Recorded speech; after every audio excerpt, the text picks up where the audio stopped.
A service of KIBMradio.com, the Internet's home for an all old-time radio.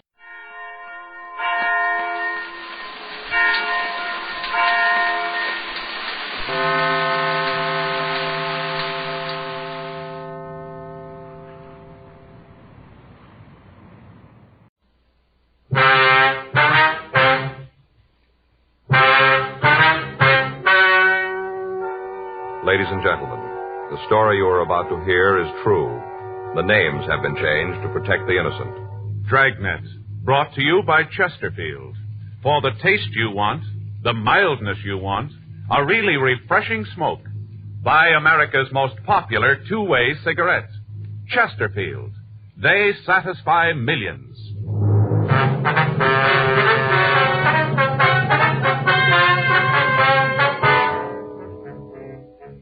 You're a detective sergeant. You're assigned a robbery detail. You get a call that a woman has been badly beaten. She can't describe her assailant. He's still at large. Your job, find him. For the taste you want, the mildness you want, for a really refreshing smoke every time, you should change to Chesterfield. On every count, they satisfy millions. They'll satisfy you. Chesterfield is the cigarette proved highest in quality, low in nicotine. The cigarette tested and approved by 30 years of scientific tobacco research. The cigarette with the taste and mildness you want. Yes, the Chesterfield you smoke today is the best cigarette ever made. Best for you. It all adds up to Chesterfield's world-famous slogan. They satisfy. Regular or king size. Try Chesterfield today.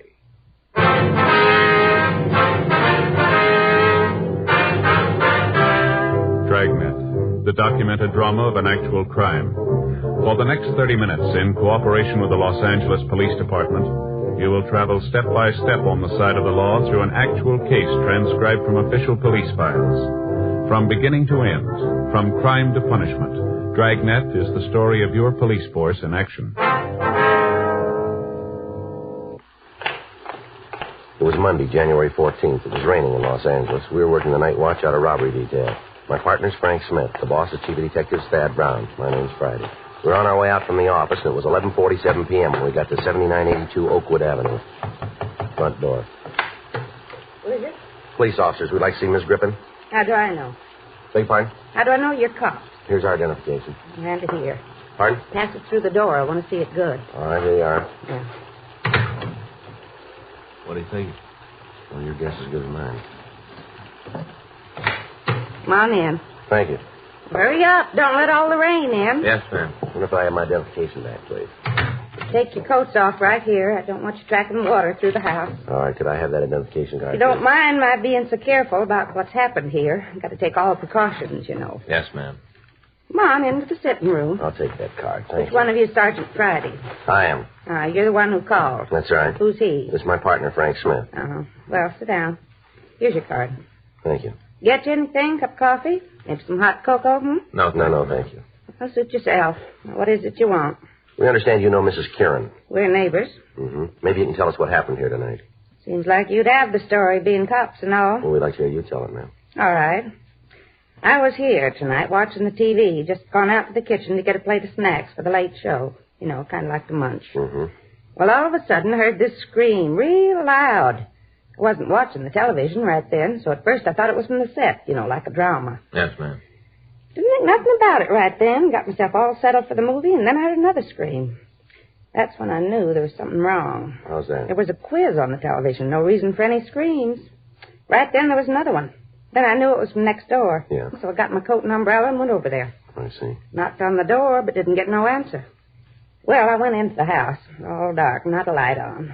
Went right in and called to Mrs. Kieran, called to her. Mm-hmm. Didn't answer, but I could kind of hear something off to the back of the place. Uh-huh. Sounded like somebody crying. Sounded like a whimper, soft. Yeah. It came from the back of the house in the bedroom. You didn't see anybody else in the house when you went in, did you? If I had, I'd have told you before this. Go ahead, please. I got to the bedroom and opened the door. I couldn't see anything at first. Uh-huh. Then I was about to go on in, and this man jumped out at me. He was in the bedroom, was he? Yeah, must have been hiding in the dark and heard me coming, and he got back so I wouldn't see him. Then when I opened the door, he jumped right out, almost scared me to death. Well, what did he do? He just jumped at me and ran out of the house, right through the front door. I heard it slam. Mm-hmm. And then I heard the crying again. It was sort of off to one side of the room. I couldn't see right away where it was coming from. Uh-huh. I turned on the light, and right away I saw her. She was laying on the floor. Yes, ma'am. Oh, it was just terrible. Room was all tore up.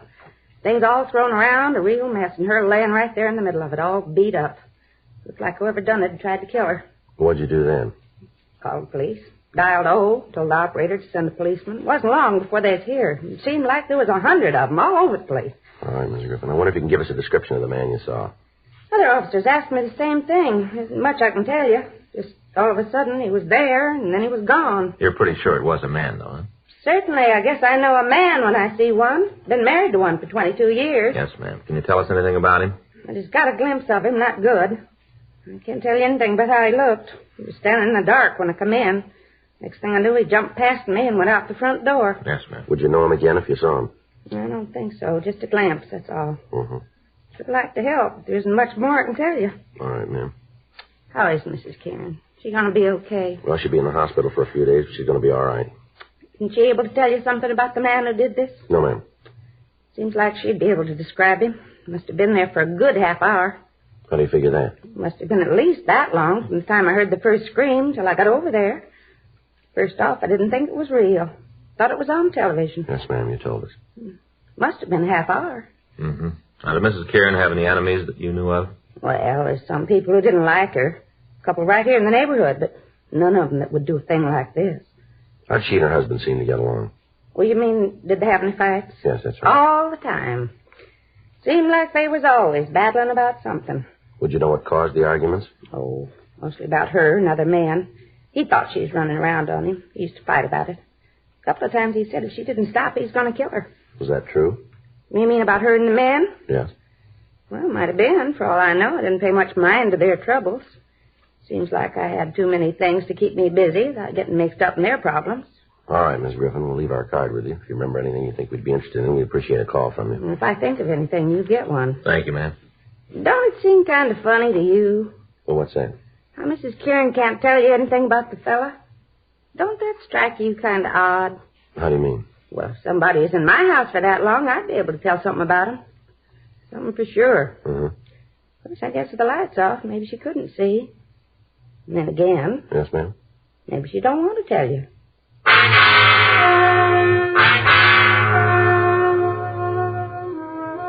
Frank and I drove back to the office and put in a call to Georgia Street Receiving Hospital. We talked to Dr. Sebastian and found that the victim had recovered to the point where she could be moved to her own hospital.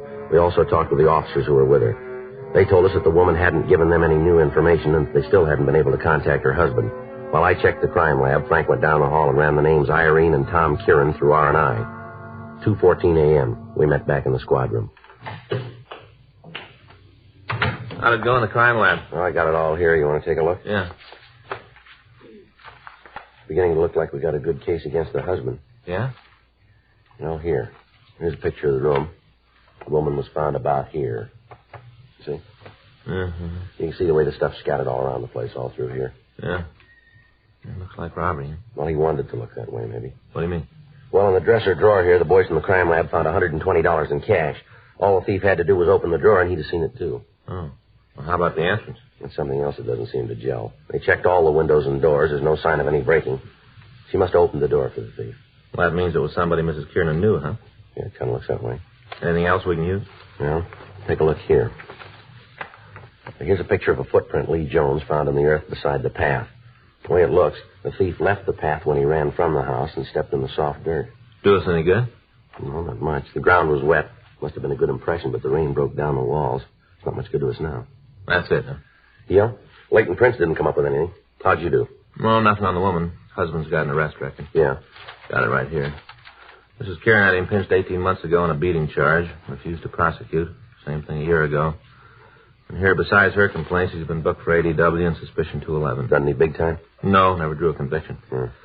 Now, Joe, thing I don't understand, if it was her husband, why doesn't she beef him? She wasn't worried about having him arrested before. I don't know. There's something wrong about it. Well, there's got to be an answer someplace. You tagged the stats office? Yeah, I gave them what we had on the guy. They're going to start a run on the MO in the morning. Better get the rest of this information down to them. Yeah, we can drop it off on the way out, huh? Right. So you got that list of the husband's friends? Uh-huh. Well, let's talk to them. Maybe they can tell us where he is. Okay. Hot shot. I'll get it. What is it? Stats office is going to have to wait, I guess. Huh? 1824 Studio Court. Well, that's a couple of blocks from Kieran's. What's the call? Woman slugged.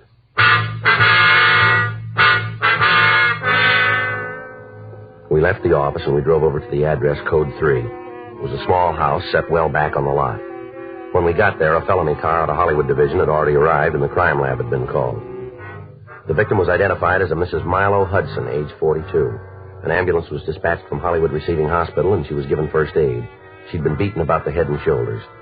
As soon as the attendants had finished, Frank and I talked to her. If you'll just tell us what happened, please. Awful thing. Most awful thing ever happened to me. Yes, ma'am. Did you get a good look at the man? Pretty good. Not real good, but I did see him. Could you describe him for us? How do you mean? Well, how tall was he? I guess about as tall as you. Be about 5'11"? If that's how tall you are. Yes, ma'am. How about his weight? Was he heavy or light? About like him. That'd be about 180, huh? I guess so. I don't know, but I guess that's about what it is. What about his face? Did you see that? Yes, sir. Got a good look. You'd know him again if you saw him, would you? I certainly would. Never forget that face. Not if I live to be 100, I'll never forget it. Now, could you give us a good description of him? Had dark hair, almost black, kind of curly. Little wave right here in front. Mm-hmm. Had blue eyes, dark blue, might have been kind of hazel color, dark. Mm-hmm. Was he clean shaven? You mean did he have a mustache? Yes, ma'am. No, didn't have anything like that. Mm-hmm. Was there anything about him that might make it easier for us to identify him? I don't think I know what you mean. Well, did he have any scars, any birthmarks, anything like that? Let me think. Seems there was something, but I can't remember what. This man say anything to you? Not at first. When he came in, he didn't say a word, just pointed the gun at me and motioned back into the house, like he wanted me to get back there. Uh-huh, but he did say something to you later, is that right? Yes. When we got to the bedroom and he started to go through the place, I told him he better get out because my husband would be coming in any minute. I see. He smiled and said he knew George didn't get home till 4:30. He used your husband's name, did he? Yes. Come to think of it, he did. I didn't pay much attention to it before, but he did. Do you think you ever saw that man before? Not that I remember. But you're sure you'd know him if you saw him again? I sure would. See, I remember what it was about him. Yes? You know, you wanted something about him that'd make it easier to tell if he was the right man. That's right. He had a scar. Small one right here, by his eye. Made it look like his left eye was real big. Gave him a funny look. Mm-hmm. That what you meant? Yes, ma'am. I wonder if you'd come down to City Hall and go through some pictures for us. Well, I want to do everything I can to help. I'm supposed to check with my doctor. If he says it's all right, I'll be there. When would you want me? Well, if you could make it in the morning. If the doctor says it's all right, I'll be there. Okay, thanks, Mrs. Hudson. We can send a car for you if you like. Might be better if you did. George likes to sleep late and I don't drive. All right, ma'am. We'll call you in the morning. Sure hope you can catch the person who's done this. Lord knows how many more people he's going to hurt. Yes, ma'am. Just seems to know all about people. When they're going to be alone and all, seems to know all about them. Mm-hmm. Knew right where everything in this house was, all the way. Knew right down to a T. You're sure you never saw him before, is that right? Positive. You don't forget that kind of face. See it once and you remember it all your life. Was there been anybody new in the neighborhood? I don't understand what you mean. Well, like any salesman, door-to-door canvassers, anything like that. Residential neighborhood like this, there's always somebody around trying to sell something. Must be a couple of people a day comes the door. But I'm sure the man who hit me wasn't one of them. All right, ma'am. Thank you very much. Not at all, Sergeant. I want to do all I can to help you get him. Mm-hmm. Do you have any idea who he is, where to find him? Not very much, Miss Hudson. Terrible to think about it. A man like that roaming the streets. Woman isn't safe in her own home anymore. We'll get to him, ma'am. I should hope so. But what do we do in the meantime? Just sit here and wait for this lunatic to kick the doors down? Well, we'll do everything we can. Awful. I'll never forget how he came in here, shoved me around. Just never forget it. Well, that makes you even. What? He won't either. We got out a supplemental broadcast carrying the description of the suspect, and then we continued to talk to the latest victim. She was unable to come up with any additional information. 4:30 a.m. The crew from the crime lab finished up their investigation, and Frank and I went back to the office. We left the description of the suspect at the stats office, and we asked R&I to check the oddity file for a possible identification on the scar that the suspect had. 5:21 a.m. We signed out of the office. The next day at 9:26 a.m., we met with Chief Brown and Captain Donahoe, and we went over the case with them. Because of the method of operation used, it became apparent that the thief was acquainted with the habits of the people in the neighborhood. 2 additional teams of men were assigned to the case, and they began to canvass the area for information on people who appeared to be loitering in the vicinity. It was also decided to assign 3 more police units to patrol the streets during the night hours. We checked all FI cards that had been filed in the area. That afternoon, Milo Hudson came down to the office and went through the mug books, but she was unable to make an identification. She was shown pictures of Tom Kieran, the husband of the first victim, but she stated positively that he was not the man who'd beaten her. The list of possibles came back from the stats office and was checked without result. A week went by. In spite of the additional men involved, the suspect hit 3 more times. In each case, the M.O. was the same. In each case, he escaped. However, we were able to get a little more information on him. We had the Artist and Crime Analysis Division draw up a composite picture of the suspect, and we had it distributed to all officers in the city. The daily papers ran it on their front pages. Thursday, January 24th, 5:20 p.m. Frank and I got back to the office from dinner. I want to call Faye and tell her it looks like a late night. All right, I'll check the book. Anything? No. We called her from Pinky. Yeah? He and Leitner talked to that magazine salesman. Check out? No. The guy just got in town a couple of days ago. Description's pretty far off. Oh. I got it. Robbery Friday. Yes, ma'am, that's right. Well, we can take it. All right. What's that address again? Yes, that's Studio Court. Yes, ma'am, we'll be right out. No, don't do anything. If he wants to leave, don't try to stop him. That's right, we'll be right there. Woman out on Studio Court. Yeah. Says she thinks the suspect's in her house now.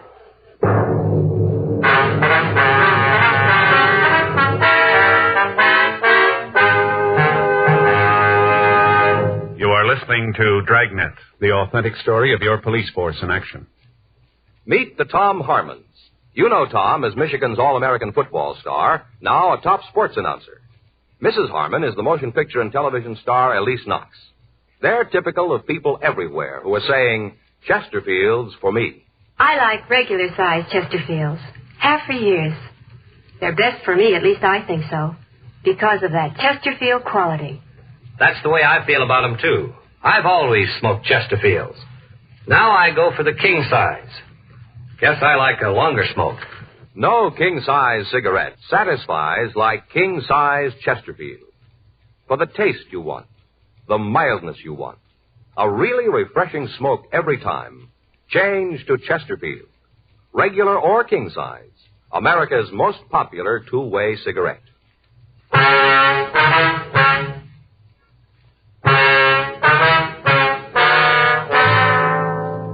Frank and I left the office and drove over to the address we'd been given on the phone. As we pulled up in front of the house, we could see a man standing on the porch. We got out of the car and we went up the walk. At the front door, we met the woman who'd called. She said that the man had rung the doorbell and had tried to force his way into the house. She went on to say that her husband wasn't home and that she'd managed to stall the man until we got there. We took him back to the city hall and talked to him in the interrogation room. He identified himself as Victor Nadell. Frank went down the hall to run him through records and identification. A lot of trouble you guys are causing me. No reason for all this. What were you doing at that house? Trying to earn a living. You have to force your way in to do that? That old broad's off her rocker. I didn't try to get into the place. She says you did. She's flipped. What do you do for a living? I work, you know another way? What kind of work? Salesman. What do you sell? Right now I'm selling lots. Real estate? Yeah. Where? Tract out in the desert. Who do you work for? I don't think I'm going to tell you that. You're not going to get them in no trouble. We're going to find out anyway. Now, why don't you save yourself a lot of grief and tell us? You get paid, you dig it out. You ever been arrested? A couple of times. Where? Oklahoma. What for? Call it hijacking. Robbery? Same thing. You ever do any time? No, they couldn't nail it down. Where do you live? Got a room down on East 5th, room and privileges. Who do you work for? That's your job. How long you been in town? A couple of months. You been working for this real estate company since you got here? Yeah, I got the job a couple of days after I got off the train. How'd you get it? Answered an ad. You ever see that woman out on Studio Court before? No. You don't know her? I told you. She'd have no reason to tie a bad beef on you, would she? She's doing it, ain't she? It's kind of silly without any reason in it. Yeah, she's a woman. That's all they need. All right, empty your pockets out on the table here. Why? Come on. We're not playing games here. Empty your pockets. What's this all about? What are you guys trying to prove with all this strong We're trying to find out why you wanted to break into that house. I told you I didn't break into the house. That old harpy's out of her mind to tell you a thing like that. I don't know why, but she's got it in for me. Wants to see me get into trouble. You said you didn't know her. That's right. You never saw her before. That's what I said. And why'd she build a thing like this? I told you I don't know it's a lie. I walked up to the door and asked if I could talk to her. Just try to talk to her. Right away she starts yelling at me to get away, get off the property. Why didn't you leave then? I wanted to make a sale. You must have figured she wasn't interested. I needed to make a sale. I haven't been doing too good. I had to make a sale or I'd have lost my job. That's the reason to act like a tough guy, isn't it? All I did was try to talk to her into buying you got a funny way of doing it. I thought maybe she was going to call the police, make a complaint. If she'd have done that, I'd have lost my job, sure. And that's all there is to it. I'm telling you the truth. You got to believe me. You've been working in the neighborhood before?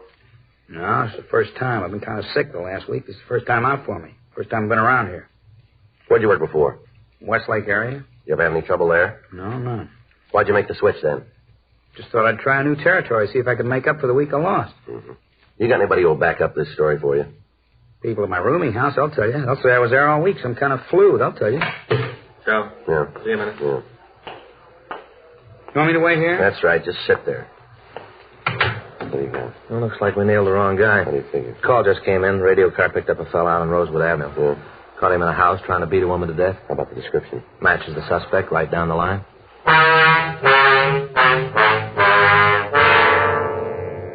Victor Nadell was booked in at the main jail pending further investigation. We were unable to connect him with any robbery, but Perry Thomas of the city attorney's office issued a complaint charging violation of Section 415 of the Penal Code. At 7:46 p.m., the suspect we'd gotten a call about arrived at the city hall. He was fingerprinted and checked through R&I. We found that he'd served a year and a day in New York State for breaking and entering. He'd served a sentence in the state of Washington on similar charges. Physically, he matched the description we'd gotten from the victims. While Pinky Meade and Dee Leitner contacted the women and asked them to come down to the office, Frank and I questioned the suspect. Rudolph Marnell, is that your true name? Yes, sir. Where do you live? My home's out in Hollywood. It's a big place. Narrow it down, will you? Ledgewood Drive, 2917. You ever been arrested? Yeah, you know that. It was a mistake, though. Both times? Well, the second time was because of the first. What do you mean by that? Now, once you've done time, it seems like anything goes wrong, the cops are on your back, just like this. Mm-hmm. You want to tell us what happened out there tonight? You mean on Rosewood? That's right. Big misunderstanding. Well, you tell us about it, will you? I wanted to use her phone. I don't know. I guess she got scared about something. All I wanted to do was make a call. How'd you ask her? Regular way. Told her I was in trouble. Asked if I could phone. Next thing I know, she's screaming up a storm. There's cops all around me. According to this report, you didn't stop when you were told. Is that right? I guess so. Well, is it or isn't it?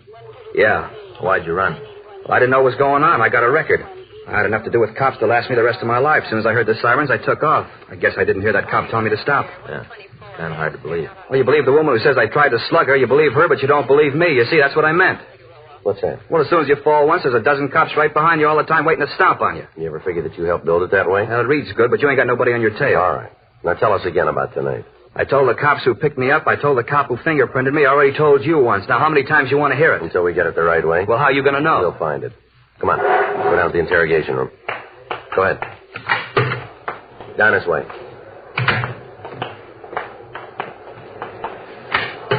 Go ahead, right in there. Sit down. All right, Marnell, now let's clean it up. What do you mean? You know we're going to have no trouble making you on these things. We got the victims on their way down here now. As soon as they identify you, you've had it. So save yourself a lot of time and trouble if you cop out now. I'd like to give you a hand, Sarge. I really would, but there's nothing I can do. I don't know what you're talking about. All right. What were you doing on January 10th?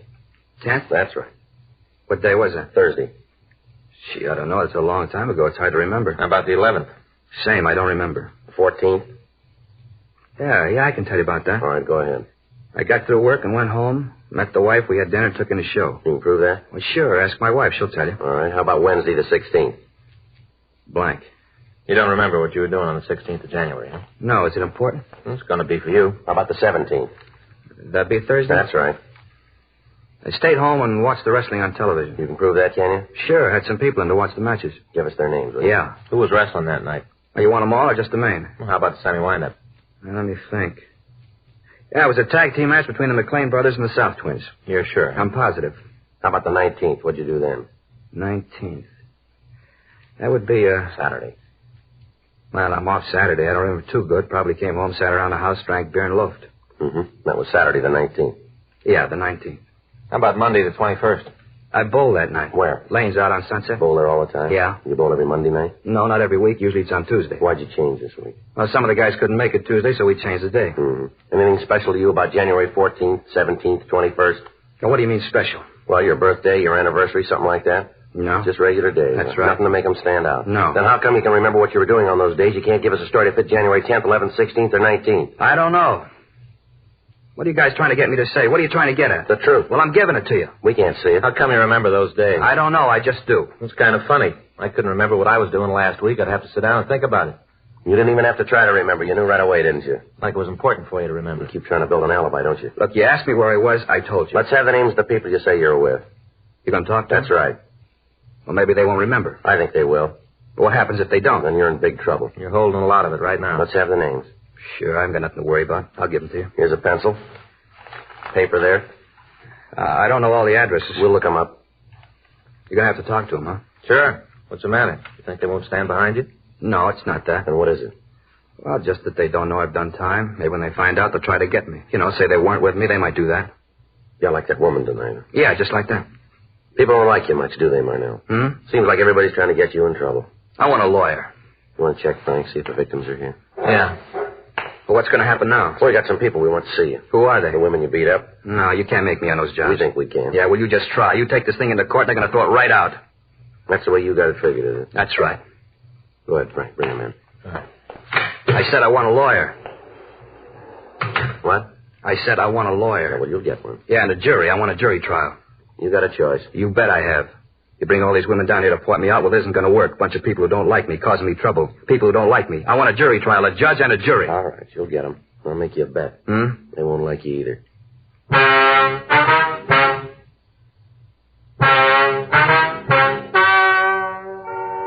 The story you have just heard is true. The names were changed to protect the innocent. On May 16th, trial was held in Department 98, Superior Court of the State of California, in and for the County of Los Angeles. In a moment, the results of that trial. Now, here is our star, Jack Webb. Thank you, George Fenneman. You know, the Chesterfield you smoked today is the best cigarette ever made, and best for you. Now, that's a fact. And to my way of thinking, it's the very reason for you to change to Chesterfield. Try 'em either way, regular or king size. If you try 'em, I think you'll say with all of us, Chesterfield's for me.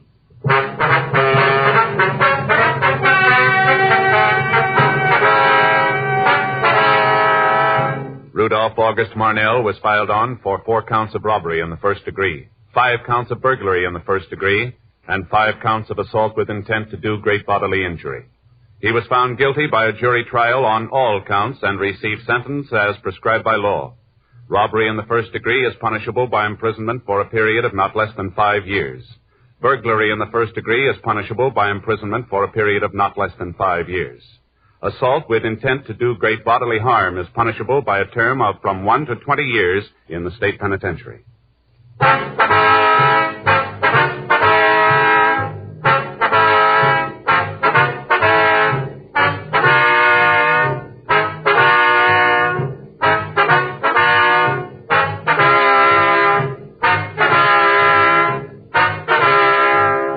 You have just heard Dragnet, a series of authentic cases from official files.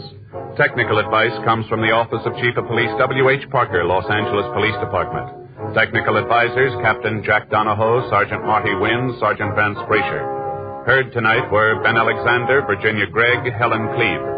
Script by John Robinson. Music by Walter Schumann. Hal Gibney speaking. Watch an entirely different Dragnet case history each week on your local NBC television station. Please check your newspapers for the day and time. Chesterfield has brought you Dragnet, transcribed from Los Angeles. Filter cigarette smokers, here is headline news. Nationwide demand for L&M filters drops price. Now you save up to 4 cents a pack, 40 cents a carton. Now everyone can afford America's highest quality and best filter tip cigarette. Remember, only L&M's have the miracle filter tip containing alpha cellulose. You get much more flavor, much less nicotine. Buy L&M filters, the distinctive monogram cigarette at the new low price. L&M filters.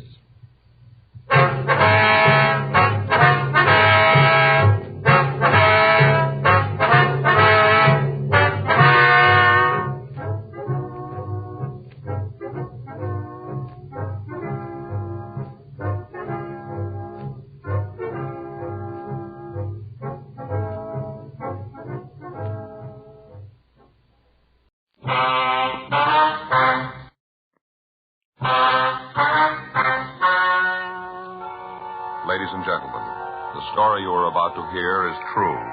The names have been changed to protect the innocent. Dragnet.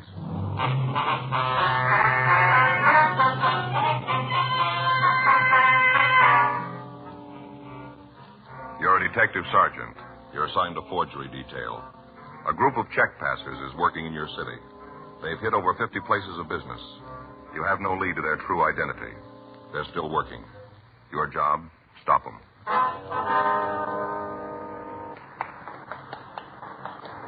It was Wednesday, July 11th. It was warm in Los Angeles. We were working the day watch out of forgery detail. My partner's Frank Smith. The boss is Chief Detective Thad Brown. My name's Friday. We were on our way out from the office. It was 11:20 a.m. when we got to the corner of York Boulevard and Buchanan Street. The York Cannon Market. Yeah, something you're looking for? Like to see Tom Dawson? He's in the back there over by counter 11, cold cereal. Thank you. Yeah? Mr. Dawson? Yeah? Police officers would like to talk to you. Oh, about the check, huh? That's right. Mind if I go ahead with this display? I'd like to get it finished. I got enough trouble with the boss as it is. I don't want to build any more. No, sir. You go right ahead. Is this fellow cop, too? Yes, sir. This is Officer Frank Smith. My name's Friday. Hi. How do you do, Mr. Dawson? Sure hope you can get the guy that gave me the paper. The way it stands now, I'm going to have to make it up out of my salary. I don't make that much. I haven't told my wife yet. She's going to scream like an eagle when she finds out. We got a real strict budget. Sure going to louse it up. Do you have the check? Yeah. I got it right here. Came back from the bank this morning. The boss gave it to me. Here you go. Thank you. Same as the others? Looks like it, yeah. Here. Thanks. How's that look to you? Sir? The display, look all right? Oh, yes, sir. It's fine. Got this mask finished and it's all done. What can you tell us about the man who gave you the check? What do you want to know? Well, what kind of identification did he use? Well, just about the whole thing. Driver's license, social security card, gasoline credit card, the works. Mm-hmm. There's pencil notation on the back of the check. Is this his license number? Let me take a look. There. Yeah, that's it. I figured sure it'd be good. Nice-looking fella. Sure never going for a paper hanger. Can you give us a description of him? Yeah, sure can. I got a good look at it.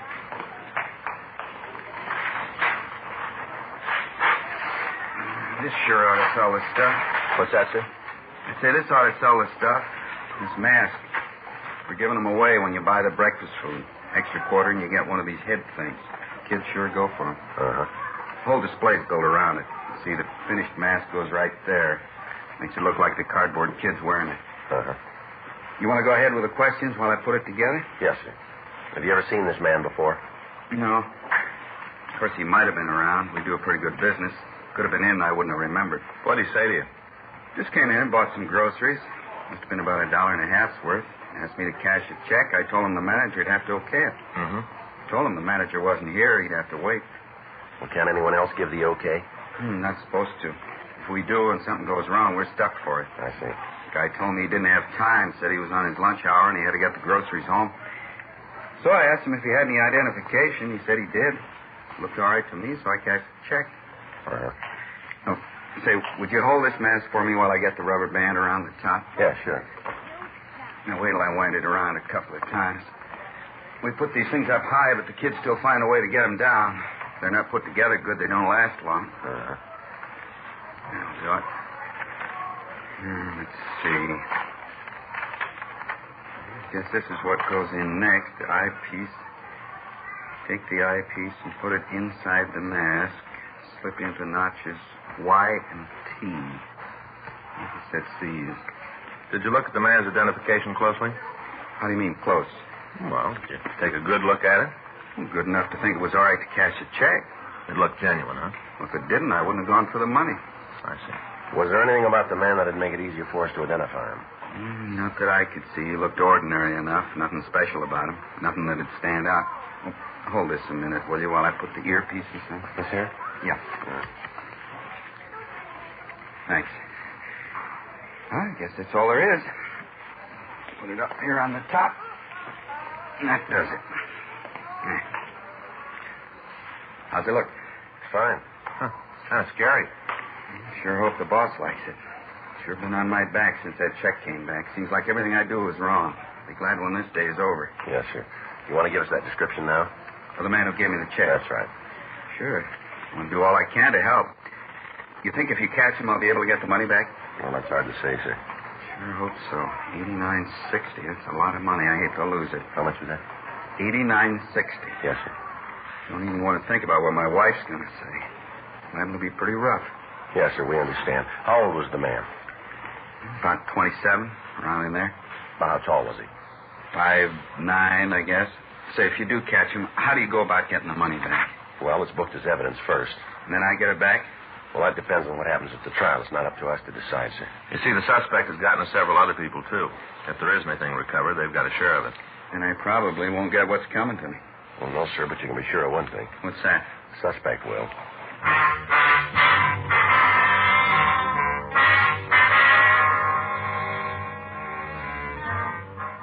11:46 a.m. We got the complete description of the suspect, and we made arrangements for the victim to come down to the city hall and go through the mug books. The information on the driver's license was checked through R&I in the Department of Motor Vehicles, and we found it to be false. The first bad check had come to our attention on February 16th, 5 months previously. Between then and the present forgery, the gang had taken approximately $60,000 from businessmen in the Southland area. All attempts had been made to stop them. The checks cashed were all issued for the same amount, $91.10. The checks were drawn on real companies, but on banks where no account existed. Examination of the forgeries by the crime lab and by handwriting showed that the checks themselves were not genuine. The signatures on each of them varied. The typewriter used to fill in the payee and the date was different in each instance, as was the check protector used. M.O. bulletins carrying pictures of the checks and lists of the companies that they were drawn on were gotten out to all supermarkets and check cashing agencies in the city. None of the precautions we took did any good. The gang continued to operate. Each of the victims was questioned, but the descriptions of the suspect that they gave us was different in each instance. Examination of pictures of known check forgers using the same method of operation netted us nothing. The stats office had made several runs on the information we had, but they were not able to come up with any new evidence. George Brereton up at Sacramento was contacted, and he furnished us a list of possibles. These were all checked out, and several arrests were made, clearing up other forgeries, but our prime suspects were still free, and they were still operating. Wednesday, 4:15 p.m., Frank and I came back from Captain Welsh's office.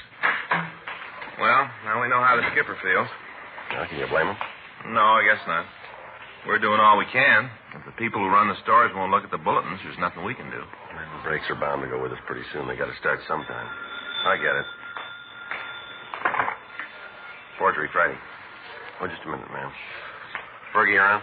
I don't know. I'll take a look and back. Hey, Fergie, then? Fergie? No, he's not here. He's not here right now. Can I take a message? Mm-hmm. Yes, ma'am. No, he's not working today. Yes, ma'am. Well, if you give me your number, I'll have him call when he gets in. All right. That's 98. Yes, ma'am. No, it's right in the message book. No, he'll see it. That's right. Yes, ma'am. Mm-hmm. No, he'll look at the book when he comes in. No, the first thing. You bet. Well, you're more than welcome. Yes, ma'am. Bye. Problem? No, she just didn't believe that Fergie'd get the message. Yeah, I know. Sometimes Faith has the same thing. Sergeant Friday? Yes, that's... Oh, hi, B. Come on in. I wasn't sure you'd be in. You know my partner, Frank Smith, don't you? Beatrice Dowling? Yeah, we've met. Sure, I haven't seen you in a long time. Sit down, B. Here. Thanks. There you go. Well, what can we do for you? I just thought I'd drop in and say hello. It's been a while. Yeah, it has at that. How's it been going? Pretty good. Got myself a job when I got out. Things are working good for me. How long's it been now? A year ago, last January. Well, is there anything we can do for you? No. Might be the other way around. How do you mean? I never got a chance to tell you, Sergeant, how much I appreciated what you did for me, what you said in court. Well, we just told them the truth. Yeah, I know. It would have gone a lot harder with me if you hadn't been on my side.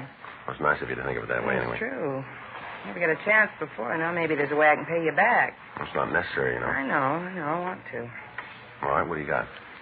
You know how it is. When you get out of jail, you meet a lot of people in the business. They all got a deal for you, something to put you back on your feet. Yeah, I know. Same thing happened with me. I stayed clear of it, though. Never went near 'em. Well? I'm not going to con you. A couple of times, pretty hard, but I'm on the road, and I'm going to stay there. Well, that's good to hear. Yeah, you get rumbles. You know, things come up. Uh-huh. I got one the other day. More than a rumble. How about you right away? Figured this is the way to pay you back. Well, what is it? Met a guy in a bar, a little place near where I work. Usually after work, I stop in and have a beer while I wait for the traffic to clear up before I go home. Mm-hmm. The other night, a fellow came up and started talking. Nice-looking guy. We got to talking about different things. Nothing big, just things. You know how you do at a bar. Mm-hmm. He asked me what I did for a living, how things were going, like that. And he wanted to know if I'd like to pick up a few extra bucks. Yeah. Said that he wanted me to cash a check for him. I told him I didn't have the money. It didn't make any difference how small the check was. I didn't have the loot. Mm-hmm. Then he sprung it. He didn't want me to cash it myself. Said he wanted me to take it to the store and get it cashed. Said he'd give me half what the check was for. Well, why didn't he do it himself? Well, I asked him the same thing. That's when he told me. As soon as I heard it, I figured it might be something for you. Well. He said the check was stolen. Beatrice Dowling had been convicted of forgery 3 years before. She'd been sentenced to the California Institution for Women at Corona, California. Frank and I had a small part in the investigation that resulted in her conviction. During the trial, we testified that her cooperation had aided us in apprehending the rest of the gang and allowing us to clean up the entire operation. Since she'd been paroled, we'd lost track of her, but on those occasions when we talked to her parole officer, we found that she was living up to all of the conditions of her release. Frank and I took her across the street to a restaurant, and we talked further to her. Pass the sugar, will you, Sergeant? Yeah, Yarby. You don't use it? No, thanks. How about you, Mr. Smith? No, thanks. I'd take a black, too. Now, about this guy, what did you tell him? I said I'd think over the deal and let him know. Did you get a chance to see the checks? A couple. Took him out of a wallet in his coat. I didn't get a good look at him, though. Uh-huh. How about the man himself? Did you ever see him before? I don't think so. You know why I picked you? I've been trying to figure that one myself. The only thing I can think of is that the bartender there knows I fell once. He might have given the word. Has he got any record that you know of? The bartender? Yeah. I don't think so. He likes to talk big, but I don't think he's ever done big time. Mm-hmm. You set up anything about meeting the man with the check? Not definite. I told him I'd think it over. Asked him if I decided to do it, would the offer still be open? Yeah. He said it would. Said to look him up. At the same bar? Yeah. Said I could get in touch with him there. Any special time? I didn't name one. I want you to know I wasn't even figuring to go through with it, not for a minute. When he told me the checks were stolen, I thought right away about you. Thought you might want the information. I never figured to get mixed up in it. Well, we'll buy it. What are you going to do about it? Try to find out where the checks came from. While you were talking to this guy, did he use a name at all? No, not right out. While we were sitting there, another fellow came in and talked to him. I heard the other guy call him Cecil. Well, how about this other man? Did you know him? No. Never saw him around the bar? Huh? No, I never did. Well, look, Pete, there's something I don't understand. If you stop at this bar all the time, how come you haven't seen this Cecil before? Looks like he's a regular customer of the place. You don't believe me, do you? I'm just trying to get it straight. I told you before, I only go in there about 5:30. I'm only in the place maybe 15 minutes, and then I leave. There's a lot of time when people are coming in and out that I'm not there. I see. Listen, I'm trying to give you guys something for free. If you don't want it, don't worry. You're not going to hurt my feelings. No, it's not that big. Frank and I have been on a thing for the last 4 months here. It's been giving us a lot of trouble. Yeah. Well, that's it. Think it's worth anything? We're going to check it out. Did this Cecil give you any idea where he got the checks? He said they were stolen payroll checks, all made out and ready for endorsement. Well, if they're made out, what about identification? Well, he said he had that. All I'd need to put the checks through. Did he show you any of it? No, just said that he had it already. All right, B. I wonder if you'd come back to the office and check through the books for us. See if you can spot this Cecil. Oh, sure. I'd be glad to help out. I'll get a bill. We can leave. I don't want to bring this up, Sergeant. Yeah, what's that? I hope you'll understand. I'm not trying to get out of line. Oh, go ahead, B. Well, they know me in this bar. This fellow Cecil knows me. What'd happen if I went ahead of the deal? You mean make the connection for us? Yeah, line him up. Find out how the gap's working. Then you move in and make the pinch. Well, we can't ask you to do that. It's not your idea. I just figured it might be easier all around. You and Mr. Smith will be right there. As soon as I get the information, then it's up to you. Well, I'll have to check that with the skipper. We'll find out what he thinks of the idea. Might be pretty dangerous. I thought of that, too. Only one thing bothers me. What's that? Someplace along the line, I'm going to have to tell this joker that I don't go for the deal. He's going to find out I'm working with you. When he does, be there.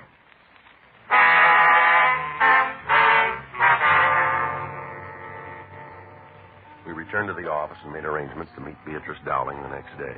Frank and I got the name and description of the bartender at the place where the Dowling woman said she'd been approached. We ran it through R&I, but we were not able to find a record for the man. The next morning, we met with Captain Welsh and told him of the idea. He agreed that it appeared to be the only way we had of stopping the suspect.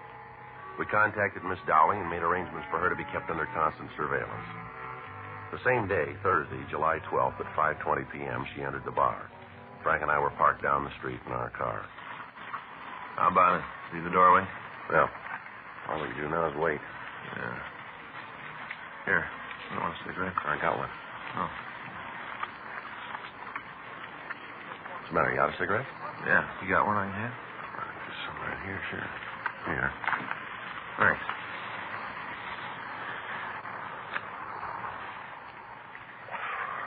Boy, I'll sure be glad to get home. Well, yeah. Fay and me had a big argument last night. Is that right? What's the matter now? Oh, I came home. I guess about 7:30, around in there. Mm-hmm. Right after dinner, I got ready for bed. That's when I saw it. I should have known right from the start. Shouldn't know what? Well, Faye fixed Swedish meatballs for dinner. Again, huh? Right then, I should have known. That's what had happened. You know, she always figures they'll soften me up so I won't mind. Well, what'd she buy this time? A new bedroom set. King-size bed, Joe. Mattress, springs, a couple of those new rubber pillows, you know, those bouncy spongy Yeah, I ones. know what you mean. Well, I took one look at them, and naturally, the roof went off. You mean she bought the whole thing, huh? She refurnished the whole room. Cost a lot of money, didn't it? That's what I thought. I was pretty sore about it, too, and we had a few words. I guess it was pretty bad. Mm. The time I got calmed down, she was asleep.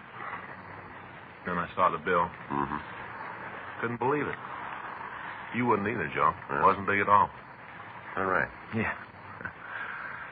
I sure slept good. Think I could make it, Joe. What's that? You know how I'm always talking about sleeping for a week? Yeah. Well, the way I slept last night, I think I could make it. You know something I'd sure like to try? Now, you're going to have to wait to try. Take a look down there. Huh? The bar. Beatrice is coming out. Oh, yeah. A couple of guys with her. They're acting kind of funny, aren't they? Yeah. The way they're shoving her around? There's only one reason for that. Yeah? They found out about us.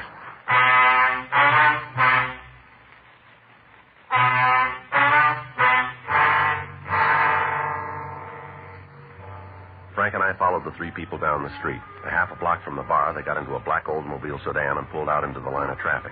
We kept them under surveillance while they drove to the downtown area. We called communications and got a rolling make on the car. It was registered to a Cecil Maddox, 2482 North Alexandria in Hollywood. We requested that Maddox be checked through R&I, and we found that he'd been arrested twice before on charges of grand theft, and that he'd served one term at San Quentin and one term at Folsom Penitentiary. At the corner of Broadway and Clay Streets, the trio pulled into a parking lot, and they left the car. Frank and I parked our unit and followed them to a stationery store. From the street, we could see Maddox talk to a salesman, while the other man walked up to a display of typewriters. He took a slip of paper from his pocket and apparently tried the machine. By the time he was finished, Maddox had gotten through talking to the clerk, and they used the same piece of paper to try a check protector. During this operation, Beatrice Dowling stood by and waited for him. Finally, the three of them left the store and walked 2 blocks east to a large market. There, we saw Maddox hand the Dowling woman an envelope. After that, she entered the store and came back a few minutes later. Frank and I were about 10 feet from the pair of checkmen when the woman returned. It is. How'd it go? Too bad. Here's the money. Okay, let's go to a bar. We'll make the split. Half this is mine. That's the way we set up. Let's go. Come on, Frank. All right, Maddox, hold it up. Cool. What's this all about? Police officers, you're under arrest. For what? Go ahead. Spell out the beef. How's forgery fit? I don't know. You won't hang it on me. Don't book it, mister. You'll get short odds. It's the wrong beef. I won't You buy already it. have. Huh? You paid for it with a bad check.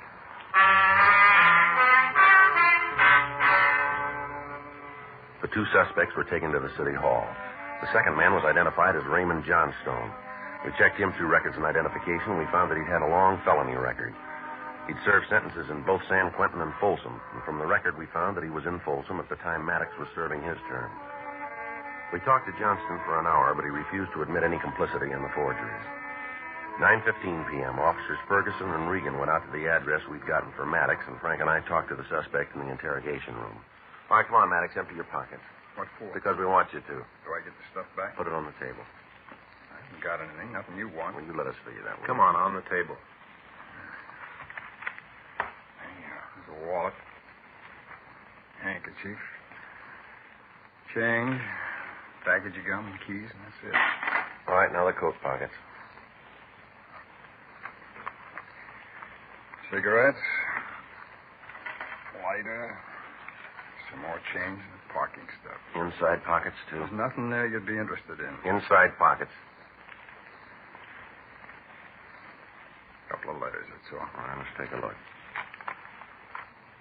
Your true name, Cecil James Maddox? Yeah. Who's this stuff belong to? I don't know anything about it. Driver's license, social security card, oil company credit card. These don't belong to you, do they? Take a good look, cop. You see my name on them? We found them in your pockets. Cleaner must have left Oh, them come off it, Maddox. We got you nailed and you know it. You got to show me. All right, these other envelopes here. Same thing on all of them. Now, where'd you get them? I told you, I got a sloppy cleaner. Frank, you want to check, see if Fergie's back? Yeah, sure.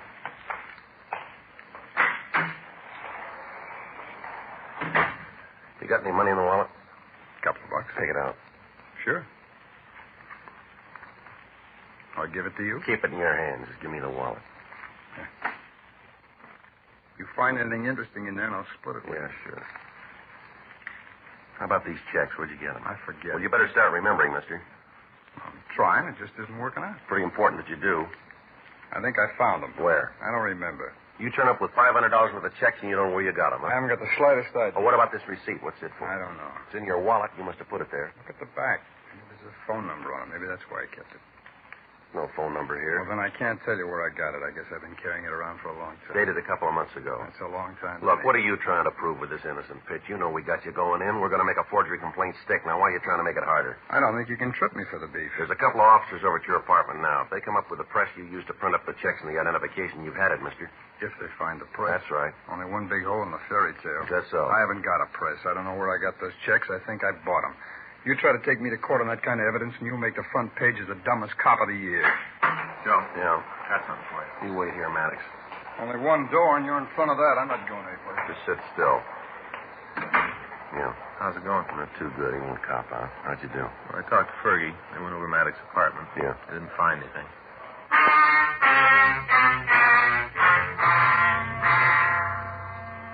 We went back into the interrogation room and we talked to the suspect.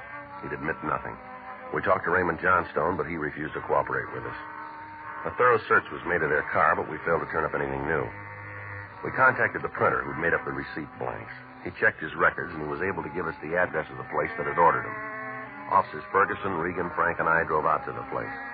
It was a cheap hotel located on East 7th. We checked with the desk clerk and showed him the receipt. He told us that two men answering the descriptions of the suspects had rented a room 2 months previously. He went on to say that there was a third man with a pair and that he was in the room at the time. We asked about luggage, and the clerk said that the trio had moved in several large trunks. We got the room numbered, and while Ferguson and Regan covered the rear of the building, Frank and I went up to the room. Down this way. All right. Yeah.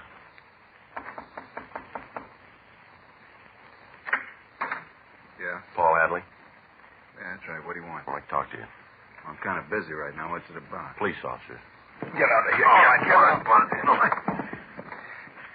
You got no call to bust in here. I'm not doing anything wrong. Then why'd you try to keep us out? I just don't like cops running all over the place. Where's that door go? Bedroom, but there ain't nothing in there that concerns you. I'll take a look. You stay out of there.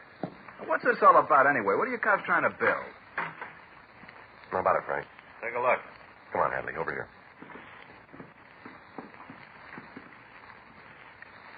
Press and everything, huh? I do a little printing for the neighborhood people. There's nothing that concern you. You do work for the Department of Motor Vehicles, too? What? These driver's license blanks, what are they for? Who tipped you? What? Who told you about the plant? Who told you? Does that make any difference? You bet it does. All the difference in the world. I don't know what they told you, but I'm not going to take the beef alone. I'm not going to take it alone. That's so? Yeah. You go back and tell Cecil and Ray that they're going with me. I'm not going to carry this by myself. You tell them that, will you? Sure. Phony deal anyway. I sit here with the press, all the checks. Anything goes wrong, I'm the one that stands for it. They're out with the money. One-sided, that's what it is. They get the kicks, I get the work. One-sided. No, not this time. Huh? You're all going to come out even.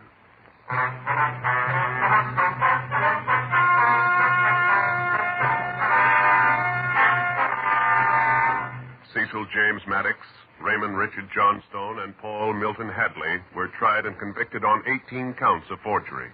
They received sentence as prescribed by law. Forgery is punishable by imprisonment in the county jail for not more than 1 year, or by imprisonment for not more than 14 years in the state penitentiary. You have just heard Dragnet, the authentic story of your police force in action, and starring Jack Webb, a presentation of the United States Armed Forces Radio Service.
and gentlemen, the story you are about to hear is true.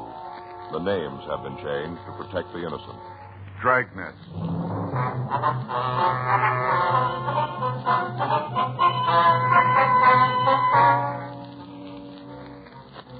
You're a detective sergeant. You're assigned a robbery detail. You've been looking for a suspect in a market robbery for 3 weeks. Finally, an informant calls you with information. Your job? Check it out.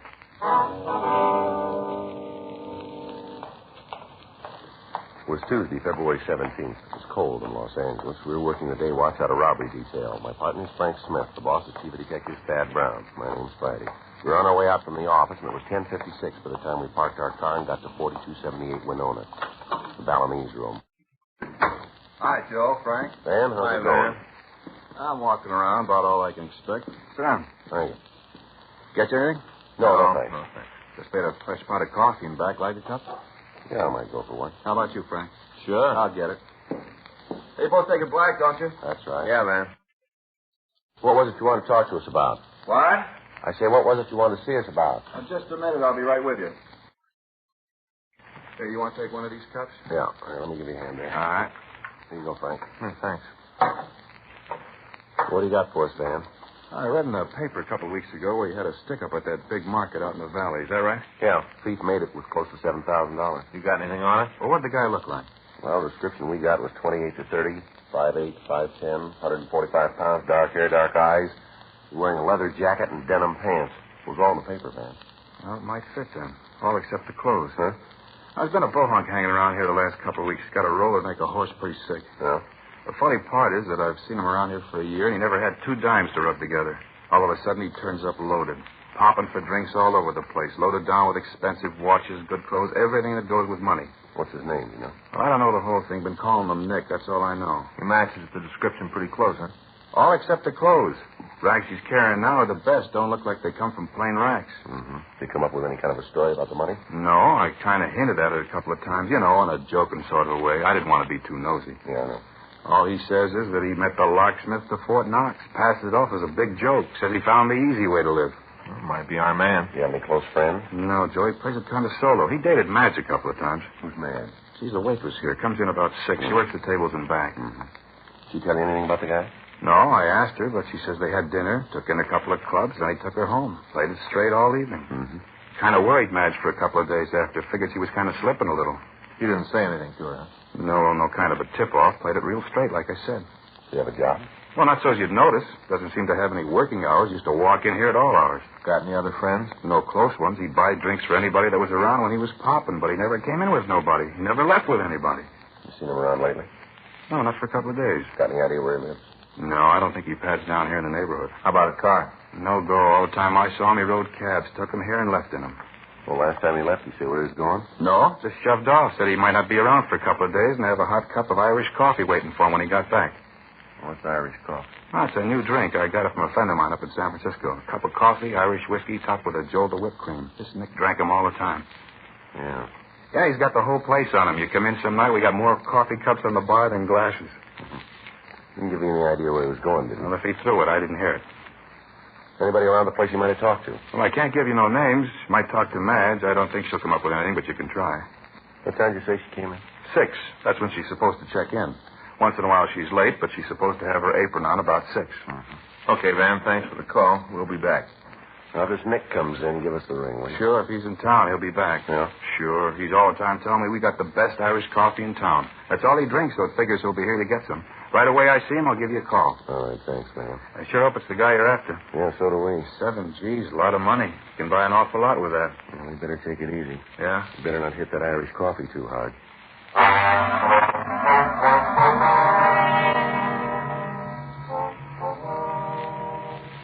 3 weeks previously, on Monday, January 19th at 9:40 a.m., a masked man had walked into a supermarket at the corner of Laurel Canyon Boulevard and Camarillo Street and held up the store for a total of $7,367. The alarm had gone out immediately, but the holdup man succeeded in getting out of the area. All routine procedure had been followed, but it resulted in no information to put us any closer to the thief. Local broadcasts and APBs had been gotten out. The description of the thief had been taken and checked through the staff's office. All leads had been followed up without result. The phone call from the bartender appeared to be our first break in the case. Frank and I went back to the city hall and checked the name Nick and the description through the moniker file in R&I. There were only 4 possibles turned over to us. We showed the mug shots to the bartender, but he couldn't give us an identification. We got the home address of Madge, the cocktail waitress, and we went out to see her. Her landlady told us that she wasn't home and that when the girl had left, she said she'd go straight to work. We waited for her at the bar, but after talking to her, we had no additional information to work with. The following morning, we began to canvass the neighborhood. We talked to shopkeepers and store owners. In several clothing stores, we found clerks who thought they remembered the man, but they were unable to give us any information on him. Late that afternoon, we talked to a jeweler. We asked if he had a customer who might fit the description of the suspect. Yes, sir. Seems to me I remember a man like that. What can you tell us about him, Mr. Hobbs? Not much. Bought quite a bit of merchandise. What did you want to know? Could you give us his name? I'm afraid not. How about receipts? Anything like that? No, sir. It was a cash sale. There's no reason to take his name. Uh-huh. Can you give us any information on him at all? Maybe if you could tell me what this is all about, I could help you out. Well, it's a police matter, Mr. Hobbs. You must understand, Sergeant, I want to do what I can, but it's rather difficult without knowing exactly what it is you're after. Well, we want to find the man. Any information you have that'll help us do that will be appreciated. I'm afraid there's nothing I can do for you. Well, how about the things he bought? You want the complete list? Yeah, how much did he buy? I'll have to look it up just a minute. All right, sir. Keep a record of your sales, do you? Yeah, I have to for tax purposes. Just a minute. Uh-huh. I'm not certain of the date. Take a minute to find. All right, sir. Take your time. Let's see. Yeah. Here it is. Bought a gold tie bar, set of cufflinks, and a wristwatch. Can you give us the description of the goods? Plain gold tie bar, square ends. Cufflinks were plain, sort of square design, no relief work. How about the watch? A Patek Philippe, solid gold. Anything about the watch that would make it easier to identify? No. You got a record of the case and movement number? Mm-hmm. You want that? Oh, might help. Yeah, I can get it for you. All right, fine. How'd he pay for this merchandise? In cash. Yes, sir, but what about the denominations of the bills? Would you remember what they were? I'm sorry, Sergeant, I can't help you there. It was a while ago, and I don't remember. Mm-hmm. Is there anything at all about the man that might help us identify him? An accent, maybe? Way walk, way dress? No. He was well-dressed, conservative. Well, except the tie. That was rather jarring. What's that? He had on a dark flannel suit, button-down collar, black shoes. Mm-hmm. Everything went together except the tie. It was bright red. Mm-hmm. What about his speech? Was there anything there? Not that I remember. Nothing else about it? No, sir. Well, all right, Mr. Hobbs. I'm going to leave one of our cards with you. If you think of anything else, we'd appreciate a call. Mm-hmm. As for you, Mr. Friday? Well, either me or Frank Smith here. All right. If I think of anything. If you'll get the numbers on the watch for us, please. Oh, yeah, almost forgotten. Say, there is something. Yes, sir? When he bought the new watch, he was wearing one. Uh-huh. Asked me if I'd give him anything for it. Wanted to trade it in. Yeah. I told him it wasn't worth anything to me. Suggested he try to sell it to a second-hand store. Yeah. He said he's seen the last of hock shops. Said if I didn't want to buy the watch, he'd make me a gift of it. Well, did you take it? He left it here. You still have it? I think it's still in the back. I got a box of old parts. His watch might be in there. Wonder if you'd mind checking that, sir. Yeah, just a minute. Let's see if I can find it. Mm-hmm. What do you think? I don't know. It might be something. Well, we're due for a break. Yeah. We're going to tag the office after this? Yeah, I guess so. You going to go home for dinner? No, not tonight. He's got the girls from the bridge club coming over. I thought I'd go by Alan Lum's, get some shrimp and lobster. You want to go with me? Where? Alan Lum's. Oh, yeah. Good lobster place. Sure, I'll go with you. In here. It is. Watch is in here now, someplace. What kind of a watch is it, sir? Off-brand. Should be here someplace. Look, this one here. Broken, huh? Let me see. Oh, yeah. Why? Nothing special. Kind of nice looking. Thought if it worked, we might be able to make a deal. If I sold you that one, I'd be in jail tomorrow, sure. Huh. Oh, wait a minute. Yeah, here. Here it is.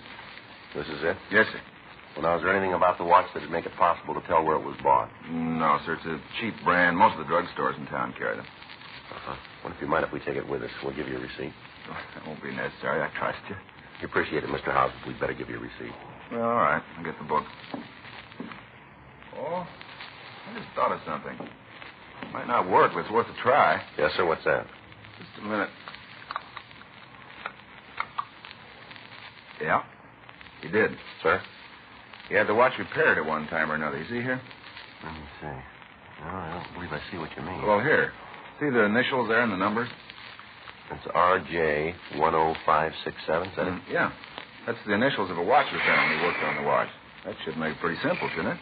Yes, sir. It'll help. Yeah, simple. All you have to do is find RJ and get the name of the man who had work number 10567.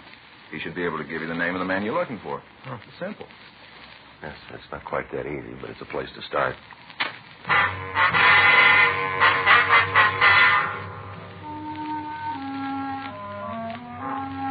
We left the jeweler and we went back to the office. We checked the phone book for a watch repairman with the possible initials of RJ. Frank got on one phone and I got on another. There was a long chance that the watch had been bought and serviced in Los Angeles. We went through the watch repair companies with the initials we were looking for, and then we started at the top of the list of jewelry concerns. I see. That's right, sir. Well, thank you very much. That's all the information we have. Yes, sir. Thanks a lot. Goodbye. No, I wouldn't be able to tell you any more now. Bye. I got nothing. Well, we better get on it or we're going to have to wait until tomorrow. 5:20. Most of the place is closed in a few minutes, so let's stay with it. Yeah. It's getting so I can't see the numbers on this dial anymore.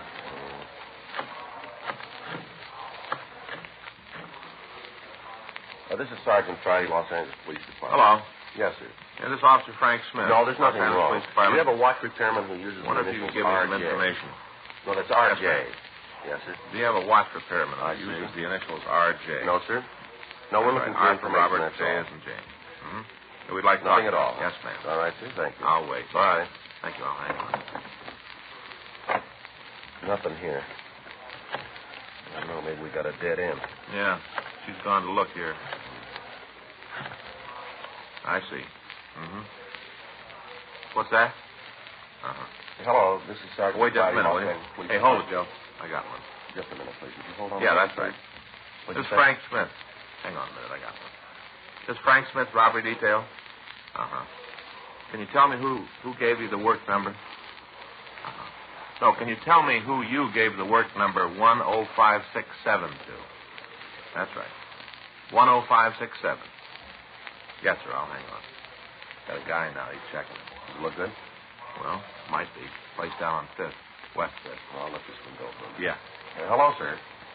Yeah, that's right, sir. Right. Well, I'll call you back. 567. No, it's nothing important, Who? sir. Well, I may call back. I may. Do you have an address for him? Yes, sir. Thank you very much. I see. Do you remember him at all? Mm-hmm. Well, thanks very much. We'll get in touch with you. Well, according to this guy, the watch was brought in by Mike Langley. Well, maybe we know who we're looking for now. Well, there's another problem, though. Yeah. There's no address on Langley.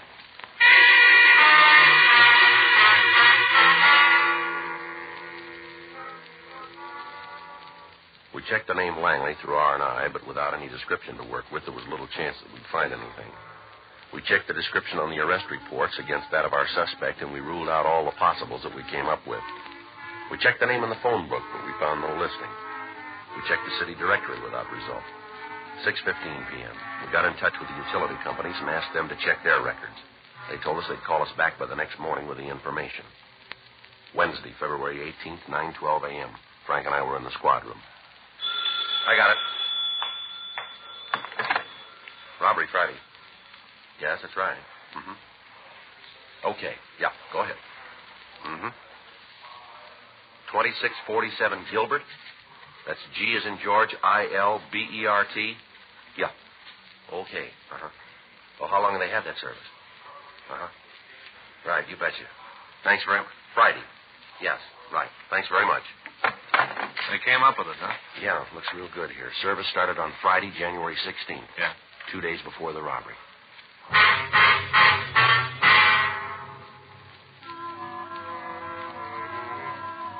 (9:52 a.m.) We made another check at R&I, and then we left the office. We drove out the Hollywood Freeway, turned off at Vermont, and drove over to Gilbert. 2647 was the last unit in the Spanish-style court. Frank covered the back of the place, and I went up and rang the doorbell. The door was opened by a woman in her late 20s.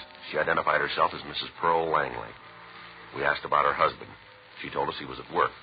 Frank and I got the address and drove over to the place. Mike Langley was a fry cook in a small restaurant on Spring Street. We took him back into the manager's office, and we talked to him. He matched the description of the suspect very close. You're way off base. Well, maybe you can tell us where you were on Saturday, January 17th, huh? Sure, I was home helping Pearl. We just moved into the new place the day before. I was giving her a hand getting things straightened out. What about Sunday, the 18th? I worked. Here? It's the only job I've got. What about Monday, the 19th? Same deal. You were here. That's right. What time do you come to work? I get in about 6:30, line things up in the kitchen. We open at 7:30. You're pretty sure where you were on the 19th. Positive. Any special reason you're so sure? What do you mean? Well, any reason you'd remember you were working on that day? Nothing besides I haven't missed a day since I took the job. When was that? About a year and a half ago. You have to check with the boss. He'd have a record of what days you were here, huh? That old skinflint, he's got a note on every minute I was in the kitchen. Probably tell you how many eggs I fried since I've been cooking for him. You want to check on that, Frank? Yeah.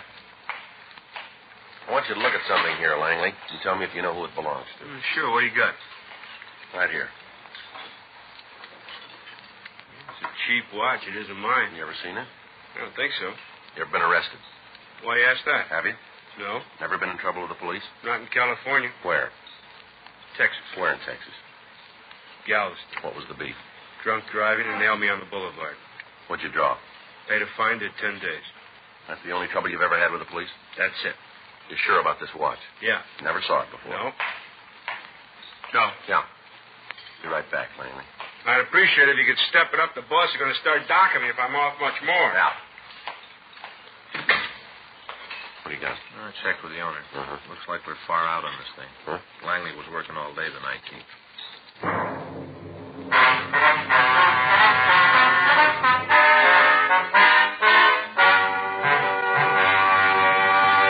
You are listening to Dragnet, the authentic story of your police force in action.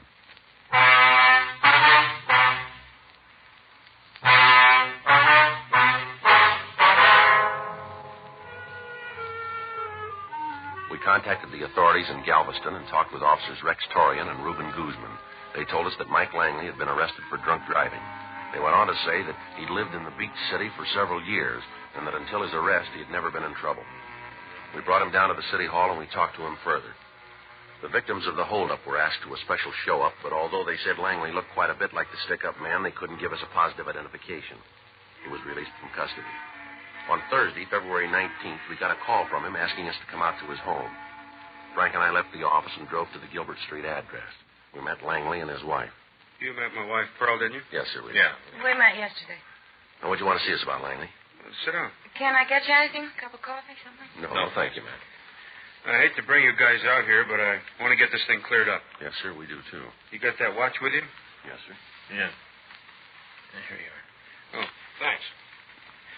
I got to thinking about it last night, about why you think it was mine. Yes, sir. I guess it didn't make much of an impression on me at the time, but I remembered it. Yeah? I figured out how you got my name on it. Yes, sir. I did take the watch in to be fixed. It isn't mine, but I did have it fixed. Well, who does it belong to? My cousin, Herbert Langley. He got in some trouble, and when he was at Quentin, he sent the watch out to me to have it fixed. I guess I must have forgotten all about it. You know where he is now? He was staying here with us. How long ago, ma'am? Well, he got here the day after we moved into the house. That'd be Sunday. Yeah, I remember because Mike and me were trying to get the place straightened out, and Herb didn't do anything but sit around and guzzle beer. Didn't lift a hand to help. Is he here now? You mean staying here? Yes, ma'am. No, he moved out about a week ago. Did he tell you where he was going? No, just said he was tired of being a fifth wheel and left. Him and Pearl didn't get along too good. We sure didn't. One thing I don't go is a man that doesn't work. Laying around the house all day or else down at some bar drinking all day. Mm-hmm. Do you know what he was in jail for?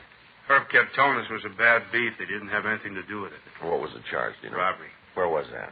Up north, was it San Rafael, wasn't it, honey? A real bum. Wish you wouldn't say that, Pearl. Why not? True.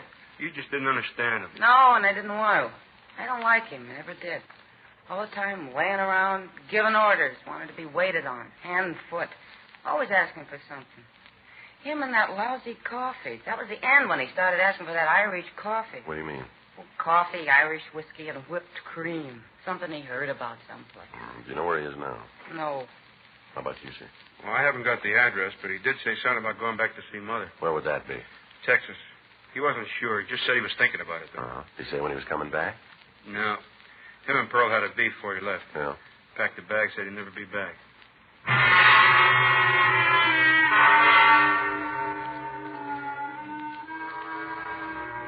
We got a complete description of Herbert Langley and a snapshot of him. Frank and I went back to the office and put in a call to Fred Galloway in the Adult Authority office. He contacted Sacramento and got Langley's prison number. We checked the coming out mug books and got a good picture of the suspect. This was shown to the victims, and they identified him positively as the holdup man. A local and an APB were gotten out on him, and a radiogram was sent to the authorities in Galveston, Texas, asking them to check on the suspect. We got a list of his known friends and other relatives. These were interviewed, but they were unable to give us any further leads on Langley's whereabouts. A week went by.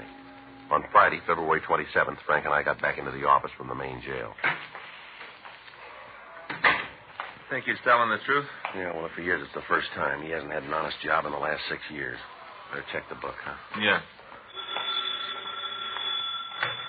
Robbery, Stewart. Yeah, just a minute. Joe, take one. Thanks, Stu. One? One.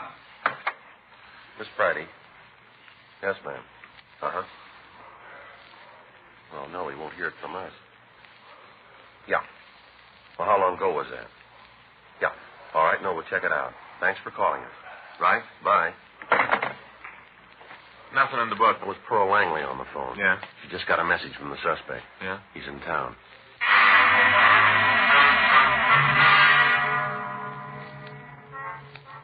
Frank and I, along with Stewart, Creasy, Stromwell, and Stoner, checked out of the office and went over to the bar on Winona Street. Mrs. Langley had told me on the phone that her brother-in-law had sent a telegram to the house asking that her husband meet him there after work. When we got to the place, the suspect wasn't there. Stewart and Creasy covered the front of the bar while Stromwell and Stoner staked out on the alley at the back of the place. Frank and I went inside and talked to the bartender, Van Gordon. Hi, Joe. Frank. Van? How's it going? You seen the fellow Nick that you told us about? No, not since I talked to you. If you'd been in, I'd sure given you a call. Why? Well, we got word he's in town. Supposed to show up here. How heavy is he? Well, we don't know for sure. You found out who he is yet? Yeah, we made him for a Herbert Langley. You got him for the market job? Victims say he's the man, yeah. Uh-huh. Well, when did he say he was going to be here? Oh, the way we got it, sometime this afternoon. Say you're going to take him here? Then try. Well, do me a favor, will you? Try to. What's that? Well, if there's a beef, will you try and steer him outside before he gets spat out? I don't want the place broken up. We'll do what we can. We get you anything while you're waiting? How about some coffee? Yeah, I think there's some left. I don't know how good it is. Well, as long as it's hot and black. I'll get a couple of cups. You want to drink it here at the bar? No, we'll take it in one of the booths. Okay. Hey, you'll remember, huh? What's that? I'll try to steer him outside. Yeah, Van. Frank and I sat down in the booth and we waited. 2:30 p.m. 3. No sign of Langley. 3:30. Several people came in and sat down at the bar. The bartender tried to get him out of the place as soon as he could. In the event there was any trouble, we didn't want anyone to get hurt. 4 o'clock. 4:15. Hi, Van. How's it going? Oh, pretty good, Nick. Where you been?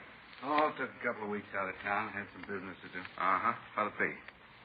Irish coffee, huh? Yeah. Put some whipped cream on it this time. Sure. That's him. Let's go. Yeah. You ever been up through Washington, Van? No. You should try to make the trip sometime. Sure beautiful. Got something you want? Herb Langley? Well, who's asking? Police officers, you're under arrest. They're right. Stand up. What's the charge? Robbery. Now stand still. I'll shake him, Joe. Get him outside. I'll steer him outside. Don't break up the place. Get out of here. Come on, get out of here. All right, come on. Get up. Want a cup? Yeah. Oh, look at this place. Just look at it. It's going to take me a couple of weeks to open it up again. Oh, sorry about it, Van. Oh, this isn't going to do much good where the place is smashed up. Who's going to pay for it? Who's going to make it right? I wouldn't know. See, I asked you to steer him outside. Steer him outside. Well, he didn't give us much choice. Huh? This is the way he wanted it. Nice to say, but who's going to pay for it? Well, it wouldn't do much good if I told you. Huh? He's got another bill to pay first.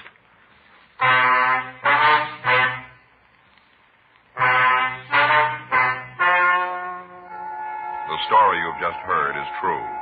The names were changed to protect the innocent. On July 13th, trial was held in Department 92, Superior Court of the State of California, in and for the County of Los Angeles.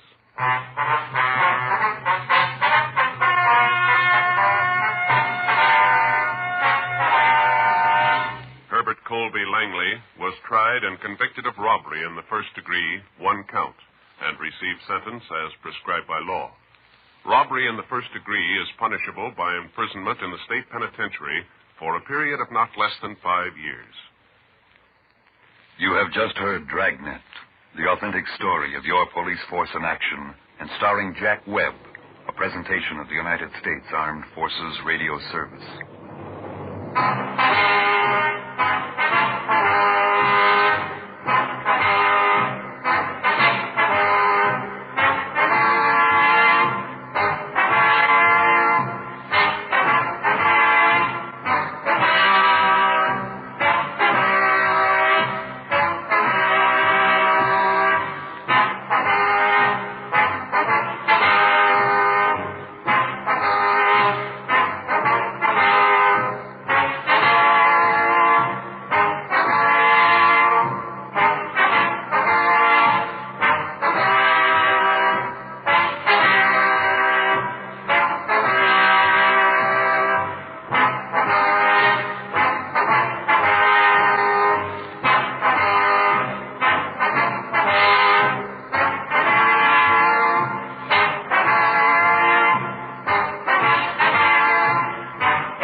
Ladies and gentlemen, the story you are about to hear is true. The names have been changed to protect the innocent. Dragnet.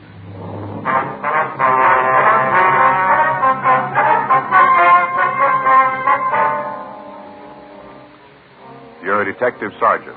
You're assigned to homicide detail. You get a call to investigate unknown trouble. The caller gives no indication of what's wrong. Your job, check it out. It was Saturday, July 18th. It was warm in Los Angeles. We were working the day watch out of homicide detail. My partner's Frank Smith. The boss is Captain Warman. My name's Friday. We were on our way back from questioning a suspect, and it was 10:56 a.m. when I got back to our car. Unit 1K8. Did you get me a pack, too? Yeah, here you are. Thanks. Hey, Joe. Wonder if you'd do me a favor. I just did. I bought you a pack of cigarettes. No, something else. Well, I've been thinking about taking a sergeant's exam. See if I can crack it this time. Yeah. I figure I got about 6 months before they're going to hold him again. Gives me plenty of time to get ready. It's a lot of work. You're going to have to really hustle the books, you know. Yeah, I know. I talked to Faye about it last night. Got it all squared away. The in-laws aren't going to come out this year. That's what loused me up last year. It is, huh? Sure, Joe. You know our house. We had army cops all over the place, kids running around screaming. Nobody can study like that. You going to be able to work out the classes? Well, I'm going to have to. I can sure use the extra money. Faye and me'd like to do some work on the house. Not the only way we can do it if I make sergeant. Well, what do you want me to do? Well, I wondered if you kind of helped me out along the way. You made it. You tell me what to do and what to watch out for. Well, I'll do what I can for you, but there isn't anybody who can make it for you besides yourself. You know? Yeah, I know that, but as long as you're in my corner, old buddy. I'll be in your corner. Attention all units. You better get the help. All units. At 5291 La Miranda Street, investigate unknown trouble. That's at 5291 La Miranda Street. Investigate unknown trouble. Car 11F93, take the call. Code 3, KMA 367. Mrs. Miranda now, isn't it here? Yeah, 6100 block. We must just pass the place. I didn't see anything, did you? Me either. Code 3, it's important. Make it you and we'll go back and check it out. Right. It should be up here on the right. 5800, a couple of blocks up there. Take it easy. You should be in here. Yeah. It doesn't look like there's any trouble. Think this is it? You want to pull up? Yeah. At the back of the court. 5291. There's nothing going on. Yeah. Well, maybe I better verify that address, huh? Yeah. 1K80 to Control 1. Control 1 to 1K80. Go ahead. Would you repeat the address on the call to La Miranda Street? Stand by 1K80. See anything? No. There's probably some kids having a time. Yeah. Control 1 to 1K80. That address is 5291 La Miranda. 5291 La Miranda. Roger, Control 1. 1K80, code 6 at that address. KMA 367. Well, this is it. We better check it out, huh?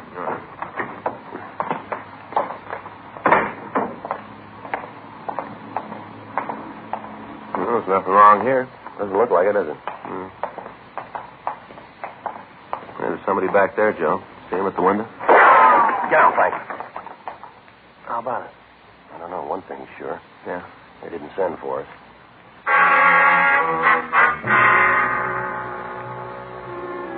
The 5 units of the court were arranged in the shape of a U. 5291 was the building at the far end. In the center, running between the 2 wings, was a grass area. Large palm trees were growing at either end, and there was a wrought iron table and 4 chairs in the center of the area. From what we could see of the building the shot had come from, the only door was the one facing us. Frank and I ducked over to the left side of the court to the unit occupied by the manager. We waited on the porch until the felony car that had been assigned to the call arrived. While the officers from the unit covered the house, Frank and I went to the manager's place and talked to him. He identified himself as Marshal Rice. He appeared to be nervous and upset. I don't know why it should be so tough. You get him out of there. That's all I care about. Just get him out. What'd you say the man's name was? Dudley Gray. You the one who called the police? Yeah, I called him right after he took the first shot. I wasn't going to wait around for no repeat performance. Mm-hmm. You have any idea why he's doing this? Only one that makes any sense. What's that? He's wigged. Sir? Flipville. He's gone straight up. Did you talk to him this morning? Yeah, went back there about 8:30. Wanted to get some things straightened out. Hadn't had a cup of coffee with him and Charlotte. Who's Charlotte? His wife. Real doll. She sure don't deserve to come up with a flip like him. How'd he seem then? You mean when I talked to him? That's right. All right. I didn't notice anything. If I had, I'd have called you then instead of waiting for this to happen. And what'd you talk about? Well, different things. We've been planning on doing a little remodeling, painting papers. Yeah. Dudley's been helping me. Lost his job a couple of months ago. Since then, he's just been sitting around watching the TV. Not doing no liquor work. So I asked him to give me a hand with a redecorating. Guy's already 6 weeks behind in his rent. Just goes to show. Well, you try to be nice to a guy, try to give him a hand. What happens? He kicks you. He's no good. He's no good at all. You'll find out when he comes out. You'll see then. How long have they lived here? It's been a couple of years. You need the exact date they moved in? No, sir, not right now. You ever had any trouble with them before this? Nothing like this, that's for sure. But you have had trouble, huh? Well, sure. Just try to live together and not have a little beef now and then. What were the disagreements about? Different things. Sounds kind of silly when you talk about him. Well, it might help us get him out if we knew what caused this. Well, he likes one baseball team, I like another. He don't like to fish, I don't like to hunt, things like that. Lay him out in the sun, they just dry right up. Silly little thing. Anything else? Well, guess I might as well tell you. You'll find out anyway. What's that? Oh, Dudley thought there was something between Charlotte and me. Of course, there wasn't, but you just couldn't convince him he was off base. Wasn't anything could convince him. He said something about that this morning, did he? Yeah, we were just sitting there talking about how he ought to help me out with a painting. Charlotte said he should. All of a sudden, he got this kind of wild look in his eye. Told me he knew all about me and his wife. Said I wasn't fooling anybody. Well, we just sat there. Didn't know what to think. Picked up his coffee cup and flung it across the room. Smashed it against the wall. Coffee all over the place. Streaming down the walls. Ruined the paint. Told me to get out of the house and to leave Charlotte alone. Said if he ever saw me talking to her again, he'd make me sorry I did. Well, what about his family now? Are they in the house? I'm pretty sure they ain't. Charlotte took the kids and left right after I did. I saw them walk out. You know where they went? Well, I can't help you there. Do you have any people or friends in the neighborhood here? Not that I ever heard. Got a sister down in National City, but I don't think she went there. Why say that? She didn't have no grips. She'd have gone there. She'd have taken clothes for the kids. Didn't have no grips when she left. Pretty sure she didn't go in National City. But you don't know where we can find her, huh? Not the least. Might have gone to a show till Dudley calms down. How do you figure to get him to come out? Well, we'll try to talk to him first, reason with him. That ain't going to do it. He hasn't got any reason left to do a thing like this. Well, we got to try. You're going to have to kill him. You just wait and see. That's the only way you're going to get him out. Shoot the house full of holes and hope he gets in the middle. That's the only way. We hope so. You'll see. Something else you ought to know. Yeah, what's that? That gun he's got, the .22 rifle? Yeah. He's got a real thing about guns. Big collection. Rifles, pistols, automatics, a whole bunch of them. Yeah. And they all work. We got a description of Dudley Gray, and we called it into R&I. We found that he had no record in our files. We got in touch with Captain Lorman and filled him in. We requested that additional teams of men be dispatched with tear gas equipment and shotguns. The men from the felony unit covered the back of the house, while Frank and I covered the front. All of the other tenants of the court were instructed to stay indoors. 11:14 a.m. With Frank standing by, I went up to the porch to try and talk to Gray. Gray? Gray, I want to talk to you. I got nothing to say to you. Why don't you put the gun down and come on out here? You try to take this place, I'll kill you all. No reason for that. I know who you are. You don't have to try to kid me. I know you.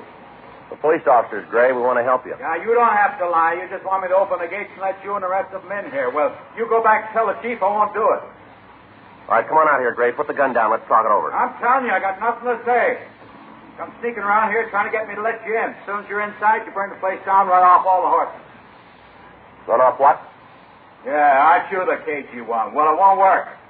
Told you, I know who you are. You go tell the chief that it didn't work. Not one Indian's getting in here, not one.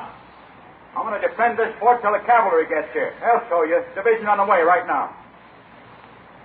Gray, come on out here. We're on your side. We want to help you. That's a lie. You got different clothes on, but I still recognize you. You were scouting around here last week, I remember. Now you get out of here. Come on, Gray, give us a break. Let's talk it over. Joe? Right with you. What about it? I don't know. He thinks he's in a fort. Told me he thought I was an Indian. You heard him. Yeah, I heard. From what the landlord says, he can hold out in there as long as he wants. Yeah. Maybe if we could find his wife, we might be able to come up with the answer. All right, I'll check with the rest of the neighbors, see if they can tell us anything. Yeah, I'll go on back and try to talk to him. Wait a minute. Take it easy, Joe. He sounds pretty sick. Yeah. Check the boys in the back, will you, and see if there's any way of getting to him from there. Right.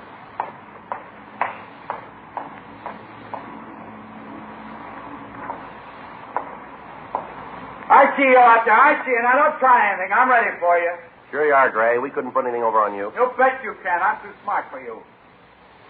How long do you think it'll be before the cavalry gets here, Gray? Should ride in a couple of days. Left Tucson day before yesterday. Should be here day after tomorrow. Sure going to fix up the Indians then, won't you, Gray? Yeah, gonna make them sorry they ever tried this. Gray, how about letting us fight on your side? We'd sure like to be with you. You mean that? Sure, we'd like to be with a smart fellow like you. Not kidding. No. How can I know if I can trust you? Well, you can. I couldn't do anything that'd hurt you. No, I suppose not. Okay, come on in. I can use somebody to watch if the Indians start using fire arrows. Come on in.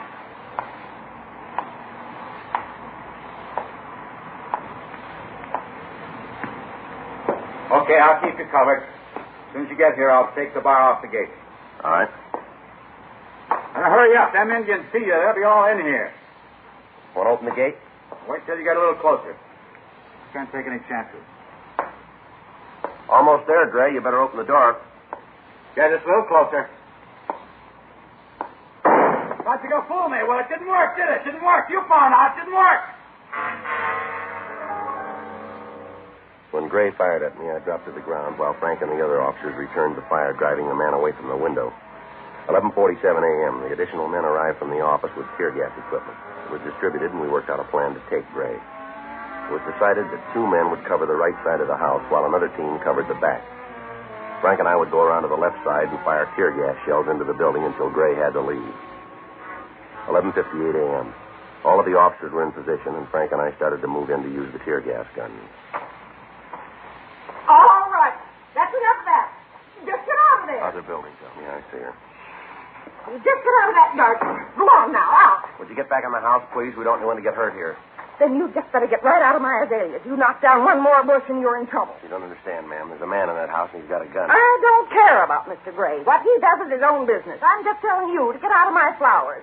All the year I've been worrying over it, trying to coax a blossom out of them. Now you come around here with your big feet and ruin it all. We're sorry about that, but we have to get Gray out of that house. Then do it without stepping all over my flowers. You're a cop. You're supposed to know how to handle things like this. And look what you've done to my tuberous begonias. 3 months I've been working with them. Just put them out last week, and now look, they're all broken. You just ought to be ashamed of yourself, big men like you doing a thing like this to my flowers. A shame. Look, ma'am, if we hurt your flowers, we're sorry. As you did. Think you better get inside now, lady?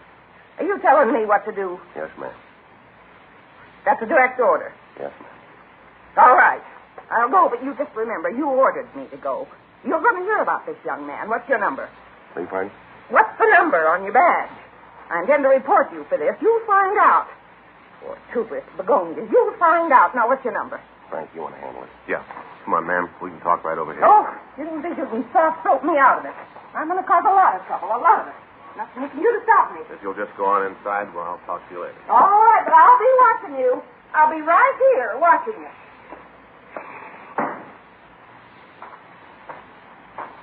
Well, there's one for you. Yeah, well, let's get on there. Right. Think we'll need the mask? Well, we shouldn't out here. How's it look out front? It's all right. Glendo and LaMonica are out there. Yeah. Whenever you're ready. That should bring them out. I'll get another one ready. Better hold it up. Here comes McCready. Right. Hey, hold it up, Joe. What do you got, Jack? Just found out. Yeah? Gray's wife and kids are in there with him.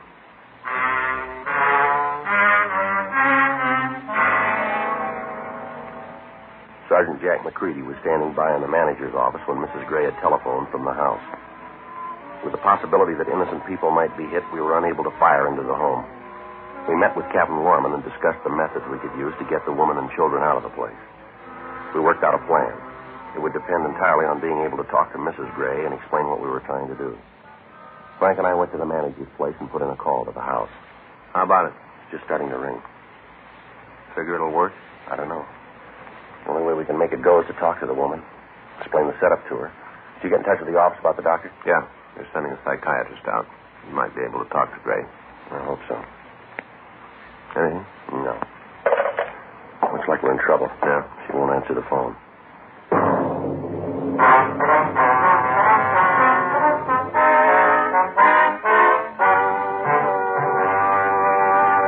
You are listening to Dragnet, the authentic story of your police force in action.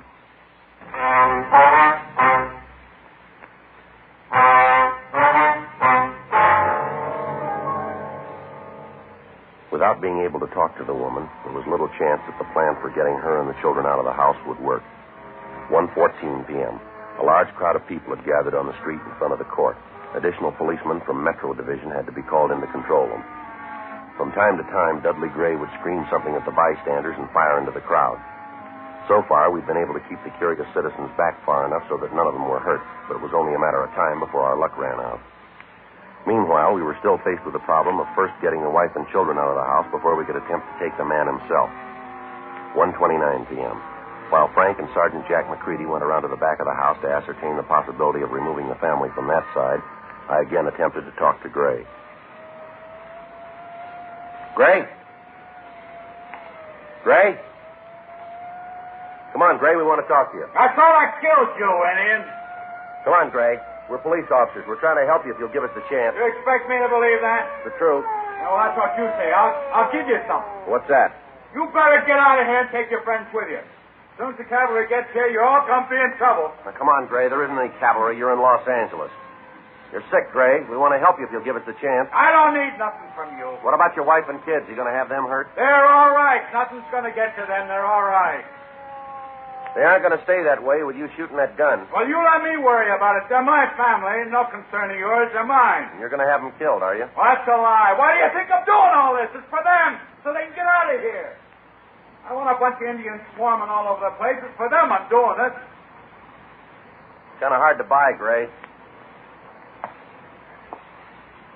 It's hard to see what you're trying to protect them from. What do you think you are to tell me that? Don't you think I know what's going on? All the time sitting in here looking at you people trying to take things away from me. You don't think I know what's going on, huh? Well, you just save your breath. Save everything. I know what's right. I know it, and I'm doing it. Tell you what, we'll make a deal with you, Gray. What kind of deal can you make? Let your wife and kids come out and let us take care of them. Give us a chance to prove that we're on your side. You can't catch me with that one again. You tried once before, and it didn't work, remember? You tried once before. We didn't cause you any trouble. I don't believe anything you say. Might as well save your breath. All you Indians are tricky. You're not fooling me. What about all the people out there in the street? Well, what about them?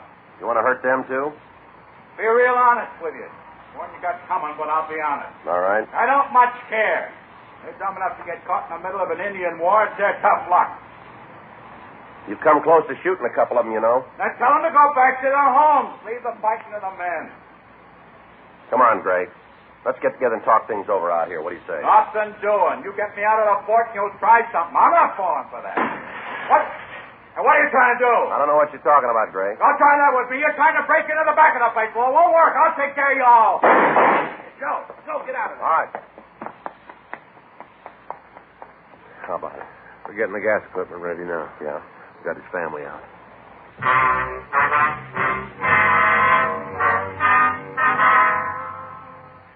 While I'd kept Gray busy in front of the house, Frank and Jack McCready had gone around to the rear. They'd found the room where Mrs. Gray and the children were hiding.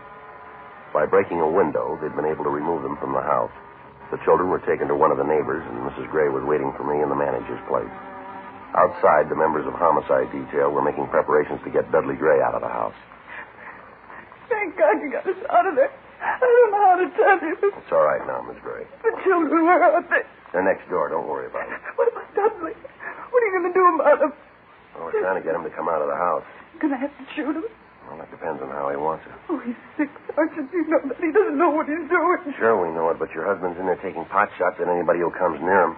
Only a matter of time before somebody gets so close he can't miss. There's some way to get him to give up. You're a policeman. There's been things like this before. It seems like it'd be your job to get him out without hurting him. Well, we're trying. What caused this to happen? A lot of things, Sergeant.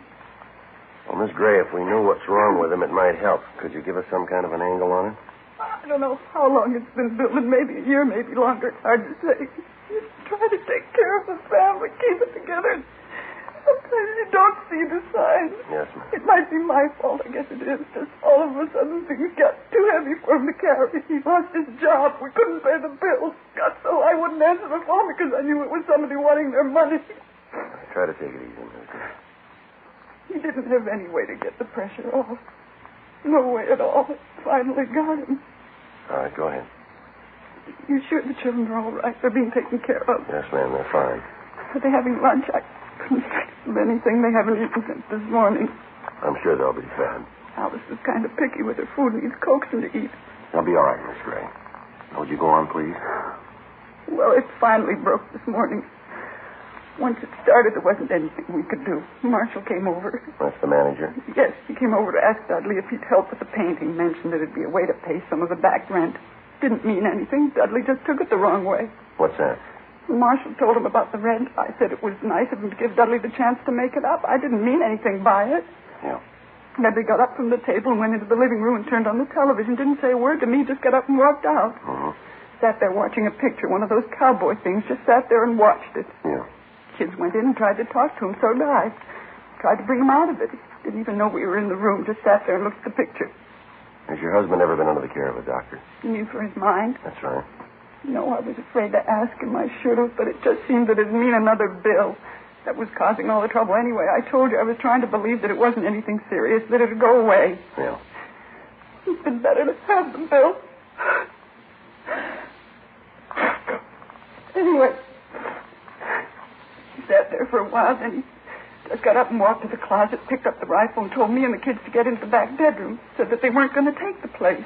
Did you know what he meant? Well, no, not at first. I knew there was something wrong, but I didn't know it'd be as bad as this. Is there anybody your husband's particularly fond of? Well, we've been married for 8 years, Sergeant. I guess I could qualify That is what I mean, ma'am. Is there anyone that he'd listen to? A friend, maybe a minister or a priest?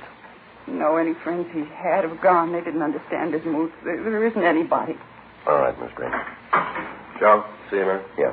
Excuse me. Yes. Yeah. We ran out of time. Huh? Gray just shot a cop.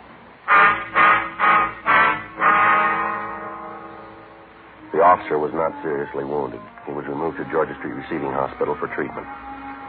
People in the adjoining units were evacuated. The streets were cleared as much as possible, and the men were in position to move in. Frank, Jack McCready, and I were opposite the front door of the house. From Mrs. Gray, we learned that her husband had several hundred rounds of ammunition for the rifle that he was using. In addition to this, he had several handguns and ample shells for them. She told us that the other guns were located in a closet in the rear of the place. It was decided to pour tear gas into the back windows and try to keep Gray away from the other guns. Frank was armed with a sawed-off shotgun loaded with double-arc butts. McCready had a .45 caliber machine gun. The officers were in position and the signal was given. There go the gas guns. Yeah. They should be coming out pretty quick. Hope we can take them without killing them. We'll try. Gas is starting to come through the front windows. Go ahead. I quit. All right, throw the gun out, Gray. Throw the gun out. I won't do it. Come on, throw that gun out. Lay alone. Lay alone. He's down. Come on. You still got the gun. Is he dead? No. You better get an ambulance. I'll take care of it. Is he dead? Did you kill him? No, ma'am. Oh, Dudley. I should have known. I should have seen. He's going to be all right, Mrs. Gray. The doctor's on the way. He's sick. He didn't know what he was doing. That's all. He didn't know what he was doing. Yes, ma'am. He knows we love him. That's all that counts. We love him and want to take care of him. He didn't think anybody cared for him. That's what was wrong. He just didn't know. Yes, ma'am. Maybe when he gets well, you know everybody wasn't against him. You know people care. Don't you think that's all that's wrong? I wouldn't know, ma'am, but he took the hard way to find out.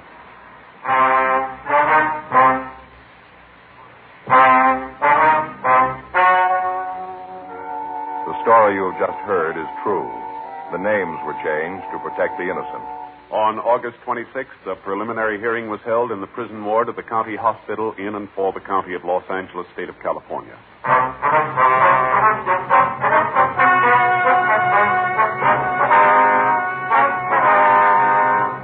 Dudley Peter Gray was held to answer charges of assault with intent to commit murder. He was examined by 3 psychiatrists appointed by the court and found to be insane. He was confined to the state mental hospital at Camarillo for treatment. You have just heard Dragnet, the authentic story of your police force in action, and starring Jack Webb, a presentation of the United States Armed Forces Radio Service.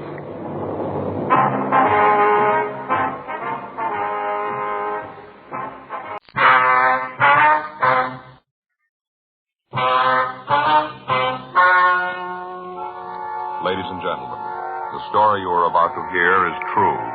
The names have been changed to protect the innocent. Dragnet.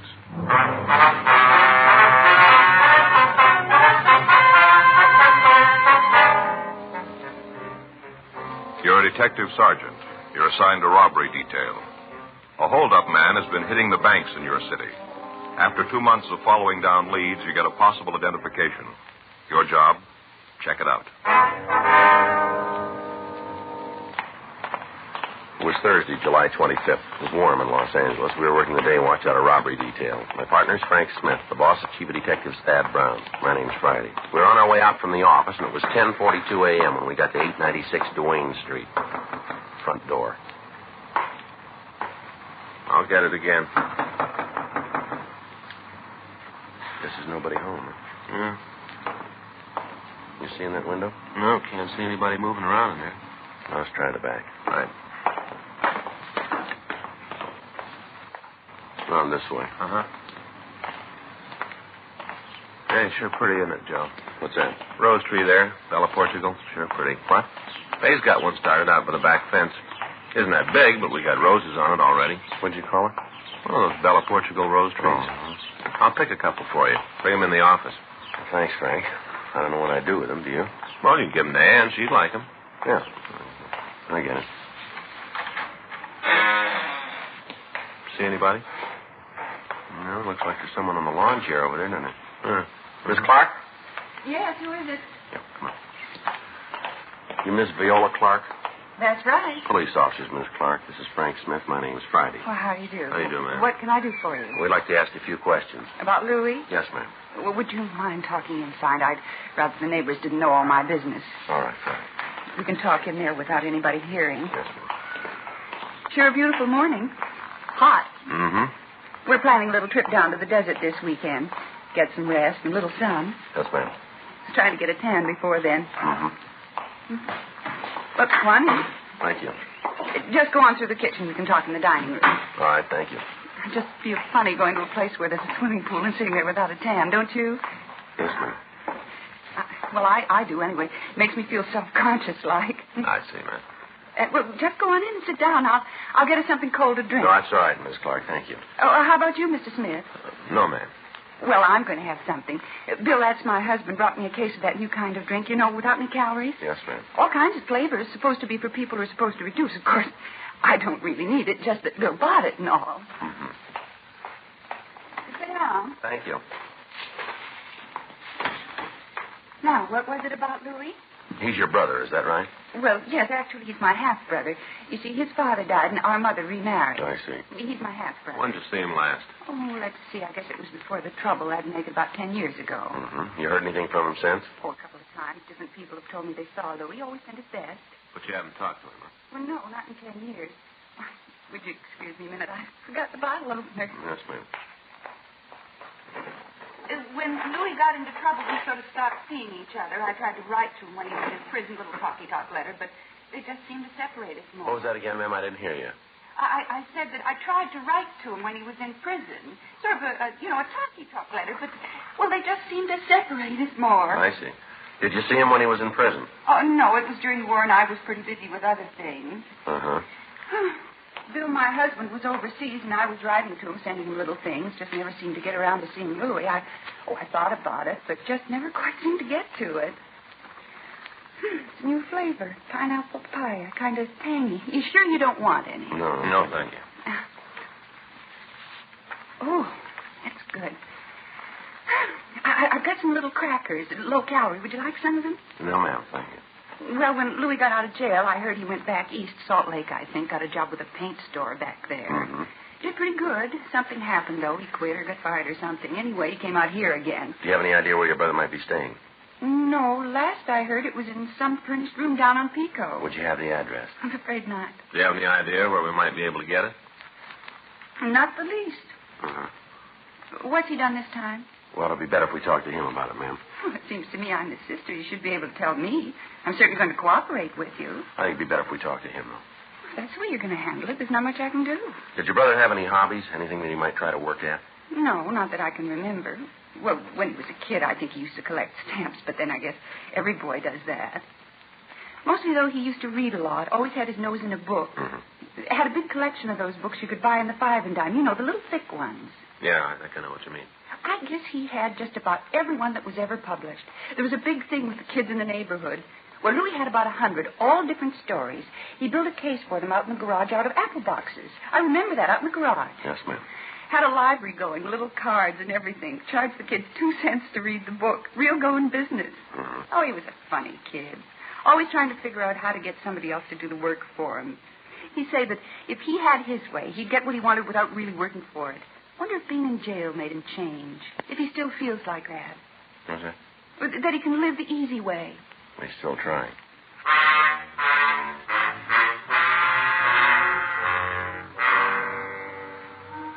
"11:31 a.m. We left the house and continued checking out the friends and relatives of the suspect, Louis Rote. According to his book, he'd been arrested for the first time 10 years previously on charges of 459 burglary, 5 counts. He'd been sentenced to San Quentin. He'd been released 4 years previously. On June 11th, he walked into a bank at the corner of Reservoir and Montana Streets and robbed the place of $1,180. He'd hit again on June 19th, July 12th, and July 23rd. In each instance, the victims were shown mug books, but they were unable to make a positive identification. On July 24th, we talked to a cab driver who had driven the suspect away from the latest holdup. He was able to give us an identification of the suspect, but when we checked the area where Rote had left the cab, we were unable to come up with additional information. The other victims were shown Rote's picture, and all of them made a positive identification. Locals and APBs were gotten out on him, and all places he was known to frequent were checked. Still, we couldn't take him into custody. 2 days passed while we looked for the suspect. On Friday, July 26th, the bank located on Hollywood Boulevard was held up for $1,800. The suspect matched the description of Rote. From one of the people in the vicinity, we got the number of the cab the suspect was supposed to have taken.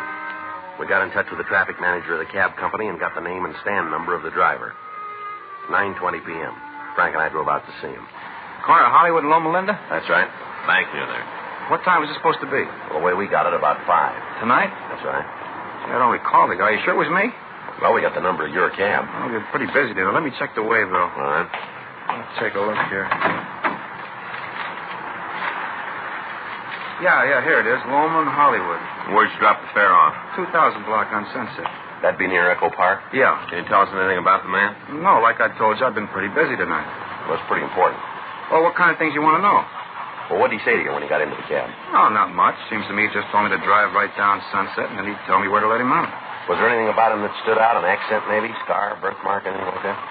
No, it doesn't seem to me that there was. I could only get a glimpse of him in the rearview mirror. He was kind of sitting off to one side. Kind of hard to see. You don't remember anything about him, then, huh? No, nothing to help. Did you say where he was going? Well, not that I remember. Just told me to drive right down Sunset until he told me to stop. When he got out of the cab, did you see where he went? I didn't notice. He said something about getting a drink and asked me if I could name a good bar for him. Did you? I couldn't. I don't know the neighborhood very well. I told him they were all probably pretty good. Did he seem drunk to you? Well, he had more than a couple. I can't tell you how many. You know, some guys can hold more than others without showing it. Yeah. Well, he was like that. Hard to tell how many he'd lifted. Uh-huh. Say, something might help. I just thought of it. Yeah, what's that? He had a kind of a mole on his face right by his mouth. On which side, do you remember? Well, let me think now. I was looking at him in the mirror. It was on his left side. The mirror shows things on the side that... Yeah, it'd be on his left side. Mm-hmm. Yeah, I always get mixed up like that. You know, when you look in the mirror, if you got something on the right side of your face, it's on the left side of the mirror. Yeah. Well, I was looking at him, so it'd be on the same side as I saw it. Yes, sir, it was the left side. Where was the mole? Right here, right by the upper lip. Not real big so you'd notice it right off. Yeah, I forgot about it until just now. And when he paid the cab bill, what did you use? You mean the size bill he gave me? Yeah. A 20. I think I got it right here. Real new. Yeah, here it is. He had a whole fistful of those just like this, all brand new. Mm-hmm. I asked him if he was going on a trip. You know, people draw a lot of money out when they're going to take a trip. I figured maybe that's what he was going to do. What did he say? Well, he said he wasn't. He said he just made a withdrawal from the bank, but he said he wasn't going away. Well, he's wrong there. Huh? As soon as we find him, he is.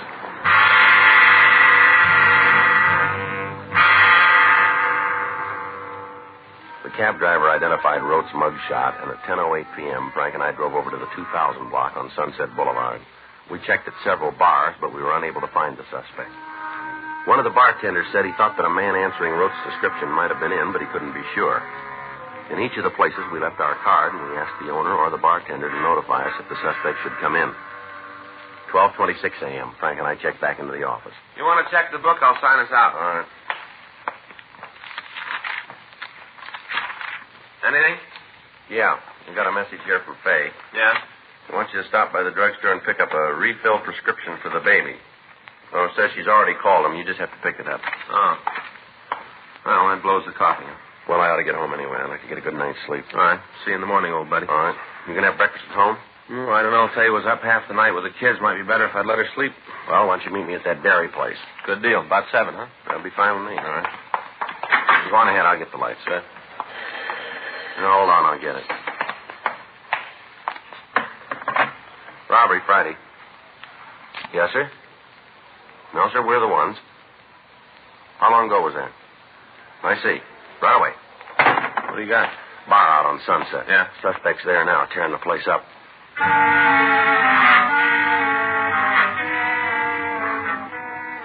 We left the city hall and we drove over to the bar on Sunset Boulevard. By the time we'd gotten there, a police unit had arrived and the disturbance was under control.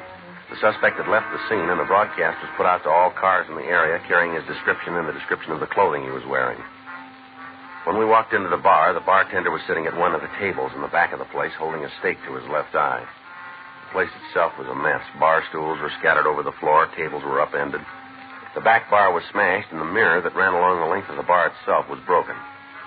Frank and I checked with the officers from the unit, and then we went back to talk to the bartender. Why didn't you guys tell me about him? Sir? Why didn't you tell me who he was? I didn't know. Look at this place. Look what he did. What started the fight? I don't know. Did you recognize him when he came in?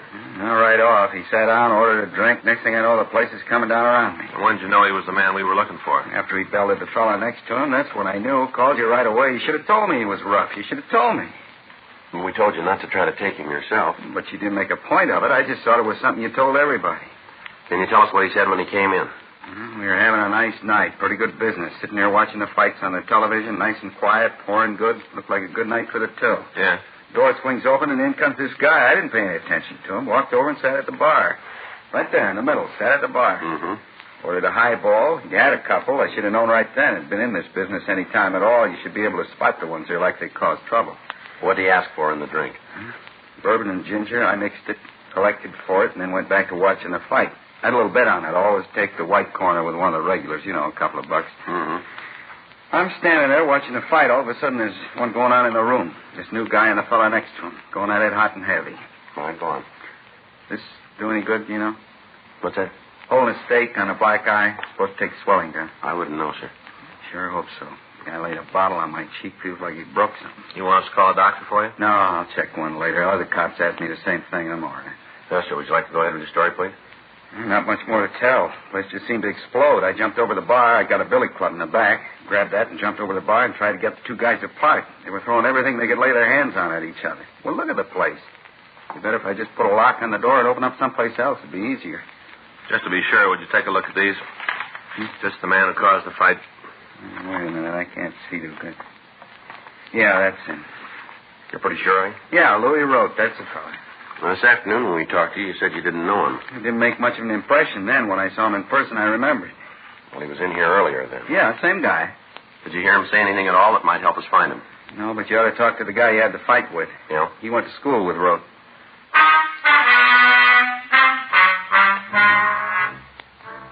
We got the name of the man the suspect had the fight with. We drove over to his home and talked to him. He explained that he'd been enrolled in a night class with Rote. He went on to say that they'd met at school when both of them were studying criminology at one of the colleges in the area. We got what information we could about Rote, and then Frank and I went back to the office. We tried to contact the school, but we were not able to reach anyone who could check the registration records for us. The next morning, we called the head registrar and asked her to check the records in the college night extension courses for a Louis Rote. 30 minutes later, she called back with the suspect's address. Frank and I left the office and drove out to the place, a 2-story boarding house out on Adams Boulevard. Rote had moved, but he'd left a forwarding address. We drove over there and found that he was still registered. We got the number of the room, we went upstairs. Frank stood on one side of the door while I took the other. Just a minute.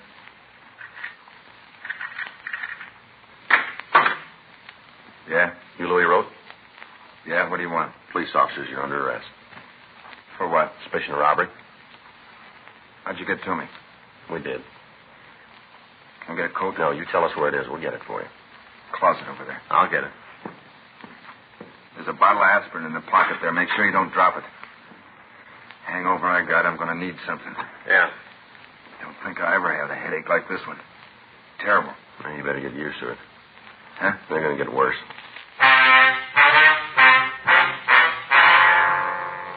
A show-up was arranged, and all of the victims of the holdups were present.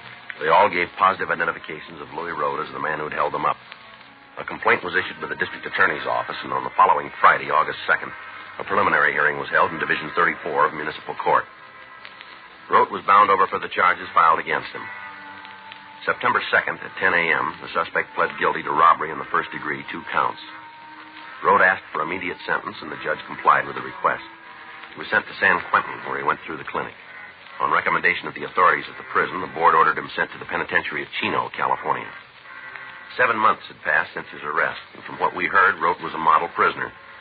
During that time, we cleaned up a string of loan company holdups, and Frank's children had gone through the chicken pox and several types of virus.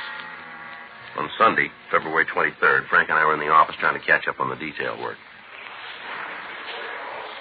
You got the L.A. number on Lawrence Pachetti? Yeah. Wait a minute. There you are. 168947. 68947. You sure mean one. Yeah. Terrible what he did to that kid. Oh, man. Robbery Friday. Yeah, Savage. Mm-hmm. When did it happen? Well, we know how he did it? All right, we'll check into it right away. No. Send it down, will you? Right. Bye. Teletype in from Chino. Yeah? Rote just broke out of jail.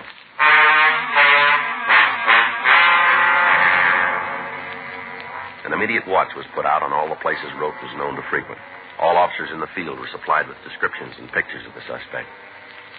From the story as we got it from the prison officials, we were able to piece together the method of Rote's escape. Several months before he'd started on the bank robberies, he'd gotten work as a day laborer up at Chino. He'd managed to bury a gun and several $100s in a watertight container in the prison grounds. On his arrival at the prison, he'd waited for the right moment, and then he dug up the weapon and the money and made a break. He picked Sunday, a day when the prison grounds were crowded with visitors. Fortunately, there'd been no one hurt when Rote had escaped. However, we knew he was armed and he was to be considered dangerous. 2 days after his escape, a man answering his description held up a grocery store. From the clerk, we obtained a positive identification of Rote. The next day, he hit again. This time, he beat one of the clerks in the store when the man refused to open the cash register. Additional information was forwarded to all law enforcement agencies throughout the area. Rote's picture was carried on the police television show, and the daily newspapers cooperated and carried his likeness and description. Calls began to come into the complaint board from people who thought they'd seen the suspect.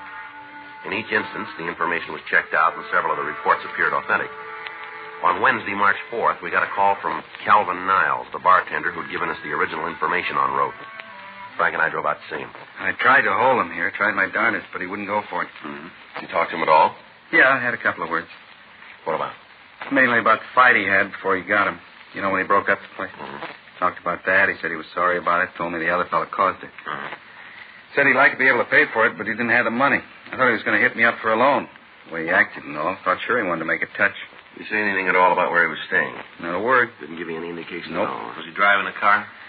Not that I could see. When he walked out, I went over to the door to see if I could spot anything, but by the time I got out from behind the bar, he disappeared. Is there a cab stand around here? A couple of blocks up the street. Think he might have taken a taxi? We'll check it. I don't think he could have gotten that far in the time it took me to get to the door. I can see that far, and I didn't see him. Mm-hmm. I don't think he took a taxi. Did he come in alone? As far as I could tell, came in, sat down, ordered a highball, drank it up, and left. I don't think he was here more than 5 minutes, all told. But you're pretty sure there wasn't anybody with him, are you? Yeah, I had been. I'd have seen him. Did he look like he was going to meet anybody here? Not especially. Give you any reason for coming in? Not right out, he didn't. How do you mean? Lucky I did it now, I guess. I didn't plan it that way. What's that? I told you I thought he wanted to make a touch. Yeah. I told him I'd just taken the money to the bank, dropped it in the night depository, said I'd cleaned the place out. He left right after that? Yeah, finished up his drink and walked out. Sure got a lot of nerve, if you ask me. What do you mean? Well, he comes in the place once, breaks it up, then comes back to try to hold it up. Well, you're not sure about that, are you? As far as I'm concerned, that's what he came in for. Can you give us a description of what he was wearing? Plain blue suit. Looked like it was gabardine, 2-button. How about a hat? No, he wasn't wearing one. Had on a white shirt, black knit tie, you know, the narrow kind.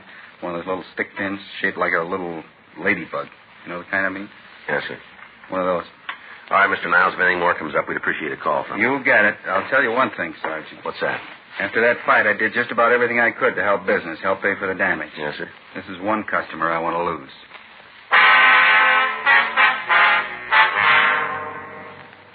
For the next 2 days, the search for the suspect went on. Roaming houses where he might have been staying were checked. Friends and relatives were interrogated. Al Gayton down in San Diego was notified, and he alerted the authorities at the border in the event Roque tried to escape into Mexico. In the meantime, a rolling stakeout was set up in the area where the thief had been hitting. 2 more days passed without activity. On Monday, March 9th, Frank and I were in Unit 1K80, cruising on West Pico. Sure is a quiet night. Yeah. Be glad when it's over. I'll get home and hit the sack. How you coming with the books? Huh? Oh, you mean for the sergeant exam? Yeah. Oh, pretty good. All units, attention, all units. A 211 has just occurred at the grocery store at the corner of Pico Boulevard and Ottawa Street. Unit 1R13, handle the call, code 3. Better hit it. Yeah. Attention, all units. A 211 has just occurred at the grocery store at the corner of Pico Boulevard and Ottawa Street. Unit 1R13, handle the call, code 3.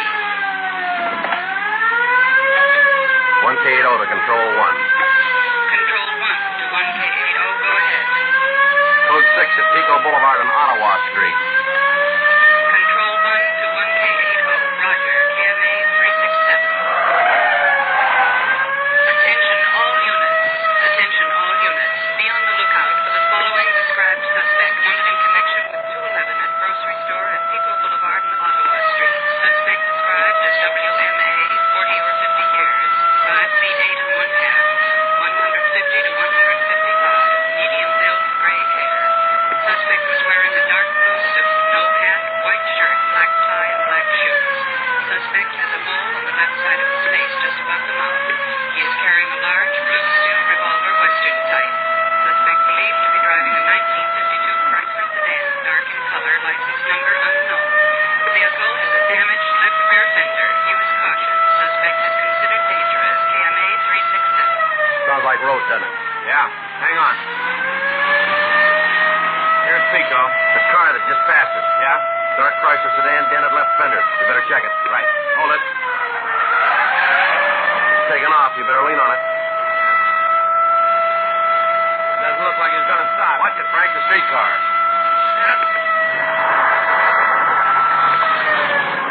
It's a close one. As long as they don't come any closer, huh? You see him?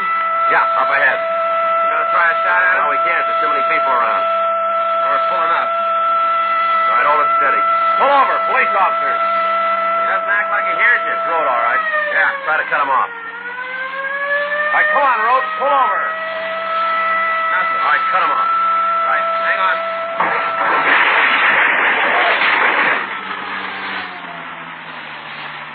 Come on, pull up. Let's go. He really plowed into that lamppost. Yeah. All right, come on, out of the car. All right. Getting out. Getting out. See, I've got my hands up in the air.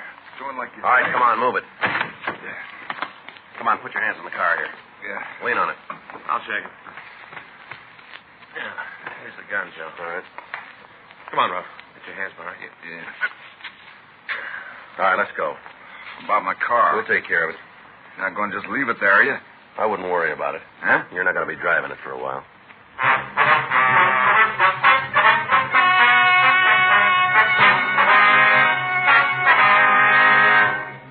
Robert Rote was tried and convicted of robbery in the first degree, 4 counts, and violation of Section 4530 PC, escape. Robbery in the first degree is punishable by imprisonment in the state penitentiary for a period of not less than 5 years. Escape from a state prison is punishable by imprisonment for a period of not less than 1 year. Said second term of imprisonment to commence from the time the prisoner would otherwise have been discharged from said prison. You have just heard Dragnet, the authentic story of your police force in action, and starring Jack Webb, a presentation of the United States Armed Forces Radio Service.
Ladies and gentlemen, the story you're about to hear is true. The names were changed to protect the innocent. Dragnet.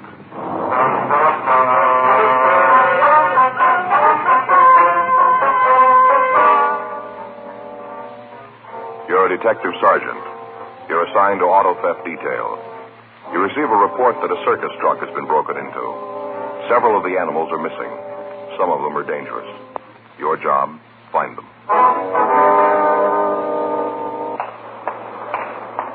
It was Monday, May 12th. It was cold in Los Angeles. We were working the day watch out of auto theft detail. My partner's Frank Smith. The boss is Chief Detective Thad Brown.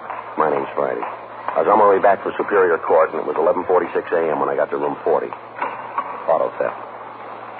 Hi. How'd it go? Well, his lawyer's got a continuance. Yeah, how come? I don't know. New evidence they want to introduce. What's the DA's office say? Well, there's nothing they can say. It comes under the heading of due process, you know. Yeah. You think you're going to nail him? Alex thinks so. The guy's admitted his guilt. Now he's claiming his confession is a lot of bunk. Says we got it out of him by force. Where now? Prove he did it without the confession, I guess. Shouldn't be too hard. We got all the evidence. We get the chance to lay it out for the jury. Yeah. When you go back? Let's see. Set it off for a week, I guess, yeah. Anything come in? No, not big. Excuse me. Yes, sir. Something we can do for you? I can report something stolen.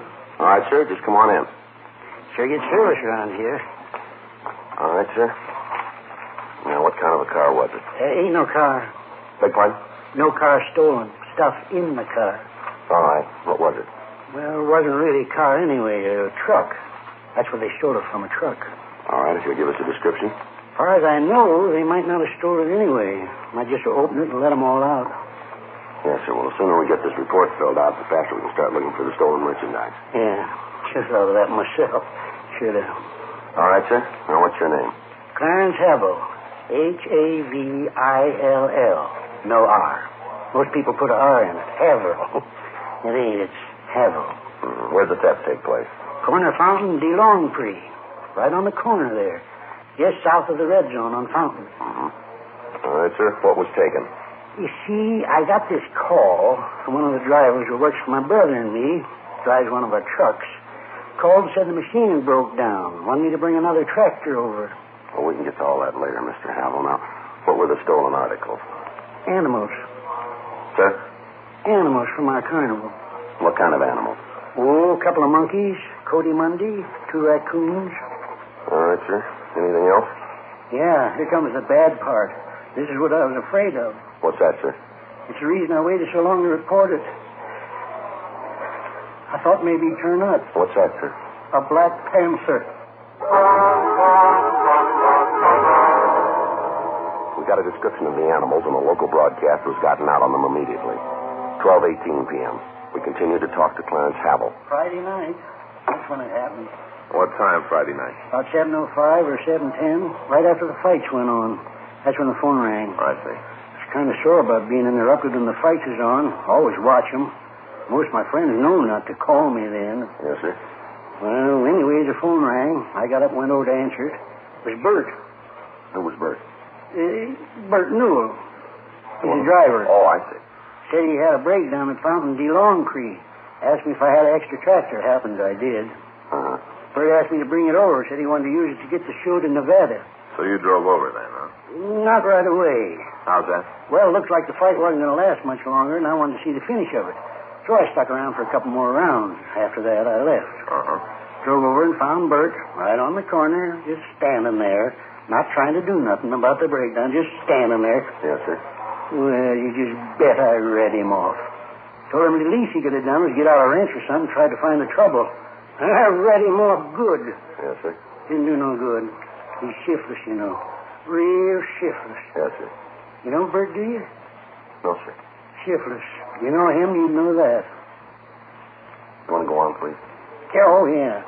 Well, we got the trailer on the hitch and the tractor hooked up. Only took a couple of minutes. And got it done, and Bert took off.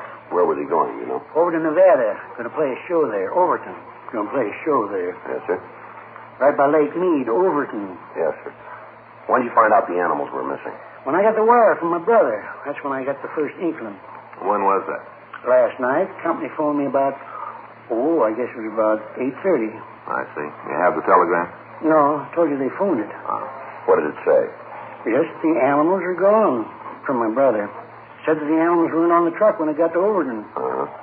Told me about how the locks on a couple of the cages was busted and smashed and the animals was gone. Well, now, sir, is it possible that the cages might have been broken into some other place than Los Angeles? Might be, yes, might be. Ain't likely. Well, why'd he say that? Only reason I know of, because it ain't likely. Not only that, I got proof of it. How do you mean, sir? Well, as soon as I got the wire, I went down to Fountain de Longcree. Went right there and looked around. Uh-huh. Figured I might as well go down there and look around. I might find something, you know. Took a big 4-cell flash, went down the corner. Uh-huh. Yeah, I was right. That's where it happened. Yeah, that's where they got away. Found the spoor, you know. I beg your pardon? Spoor. Tracks. Found them all over the place. Oh, I see. Of the panther? No, raccoons. Oh. Not only that, I found something else. Yes, sir. Monkeys. Found them, too. Well, where were they? Phone pole, right up on the top, just sitting there shivering. They kind of little, you know. Get real cold easy. We have them around the place. They wear little sweaters. Get chilly real easy. How about the rest of the animals? You see any sign of them? No, I went over to a little store near there and got a head of lettuce. 17 cents. Took it back to the phone pole, showed it to Caesar and Salome. Oh, they love lettuce. Is that the monkeys? Yeah, marmosets, white-eared. Love lettuce. They came right down then, did they? Yeah, right down. The pole slithered right for the lettuce. Yeah, they were scared stiff. Being up there on that pole all night, should have had their sweaters. What about the other animals? Not a sign of them. Just the spoor of the raccoons. Haven't got the slightest idea where they might have gone. No real problem, no, not them. How do you mean? Easy to replace. Just go up in the Hollywood Hills, lots of them there. Run all over the place, upsetting garbage cans. Imagine some of the people would be glad to have me come up there and take them away. Raccoons ain't no problem. Well, Mr. Havel, what about the panther? Well, he's a problem. Yes, sir. Can you give us a description of the animal? He's black. Yes, sir. Like the inside of a well, jet black. Even blacker than that ink they're talking about. About 7 feet long. Oh, easy that. Yes, sir. That's counting the tail. 7 feet. Anything else about him that we should know? No, just a plain black panther, nothing special. Is he dangerous? Well, not unless he meets somebody. Dandy's got a temper. That's the name of the animal, is it, Dandy? Yeah. Naming that because he's blacker than the pits of the inferno. Dandy. You're pretty sure he got out of that truck when the monkeys did, huh? Well, I ain't going to give you no written guarantee, but I'm sure of it. All right, sir. We'll start looking for him right away. Well, Mr. Havel, where were these animals coming from? Winter quarters. The standard Overton is going to be our first, just starting the season. Was there anything else you can tell us that'll make it easier to find the panther? No, not a thing. Just be careful, that's all. Don't hurt him. He's really as gentle as a kitten when you get to know him, like a big overgrown cat. Gentle. Yes, sir. That's something Clyde didn't understand. Who's Clyde, sir? My brother, Clyde. Oh, I see. He didn't like Dandy. Didn't understand him. That's what caused the trouble. What was that? Last winter, Clyde came to see the show, tell me about the bookings. Yes, sir. We discussed about how the best way to exhibit Dandy would be, and Clyde got too close to the cage. Yeah. Dandy almost killed him.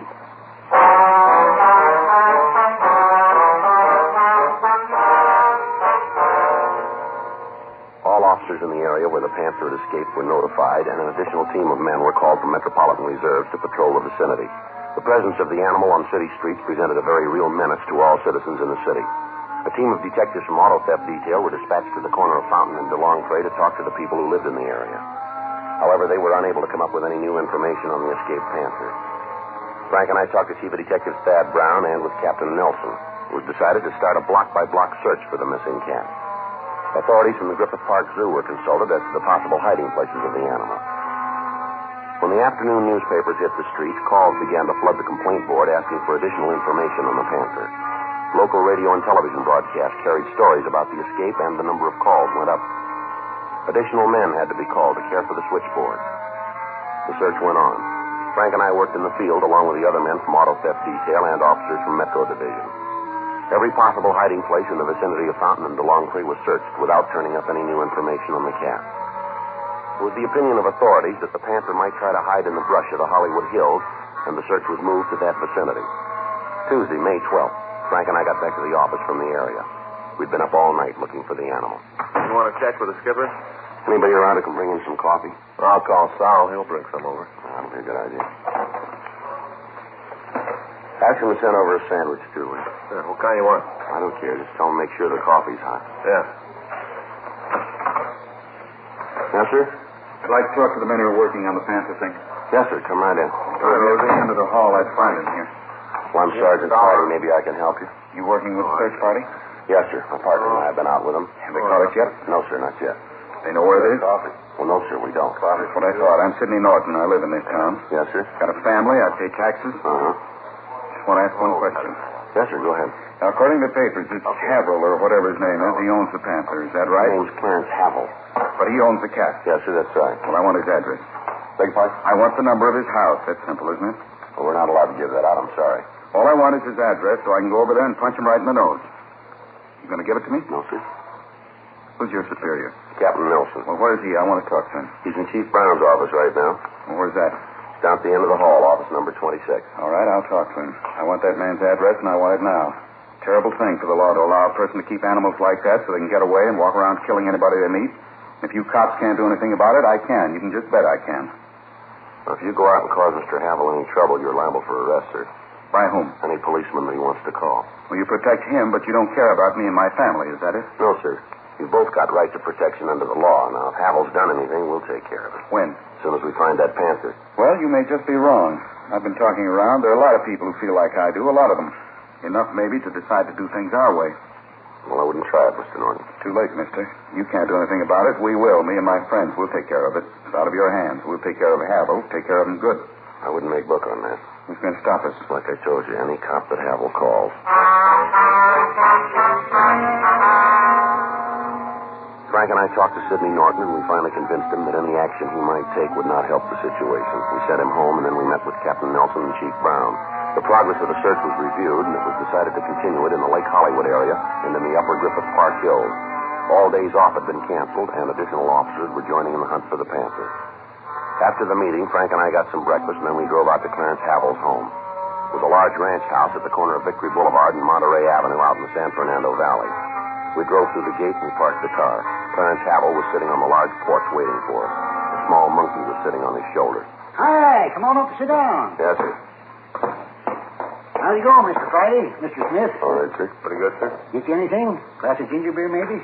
Got some cold in the icebox. No, sir. No, thanks. Heard from my brother this morning. All right? Mm-hmm. In the valley. Got a telegram. Company phoned it to me again. Good news. What's that, sir? Well, beginning to look like it's all a mistake. Sir? The whole thing. Looks like the animals didn't get away here in Los Angeles. Why do you say that? Well, this telegram from my brother says they found the Cody Monday and one of the raccoons in Baker, California. Found them alongside the road, tired and hungry. Guess they're sorry now they got out of the truck. Well, how about the panther? Any word on him? No, not yet, but Clyde set some men out to look for it. Sure Dandy will turn up. How can we get in touch with your brother, Havel? Can't. What? Can't get in touch with him. Out in the desert looking for Dandy. Out of touch. Can you give us the address of your winter quarters here in town? I can't do that, Mr. Friday. Why not? You don't know him.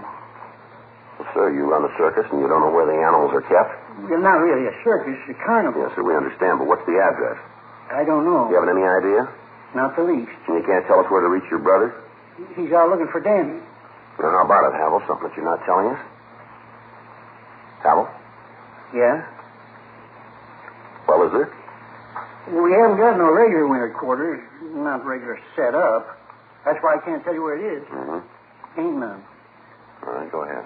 You see, the Havel Amalgamated Combined Shows is really a gypsy carnival. Well, how do you mean that? Well, we ain't got no big operation. A couple of mangy animals. We don't have a license to keep them in the city. Only quarters we got are vacant lots. We set up and stay there until the neighbor starts complaining, and we move on. Trucks for the show are registered in states where the fee is smallest, and we got about every deal we could to keep the cost of operation down. Now, what about the panther? Dandy? Yes, sir. Only real attraction we got. Man killer.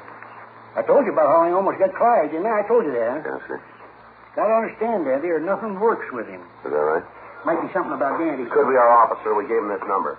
Yeah, just a minute.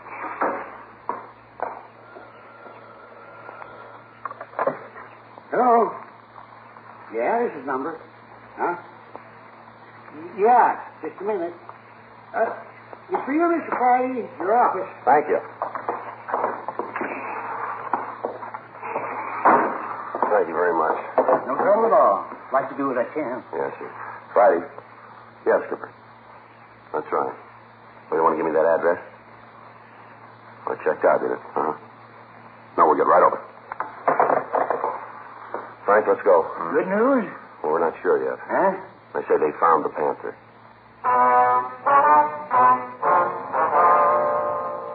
The address we'd gotten on the telephone was in the Hollywood Hills, just off Beechwood Drive. Frank and I drove down the freeway, turned off at Gower, up Franklin to Beechwood, and we continued up to Ledgewood Drive.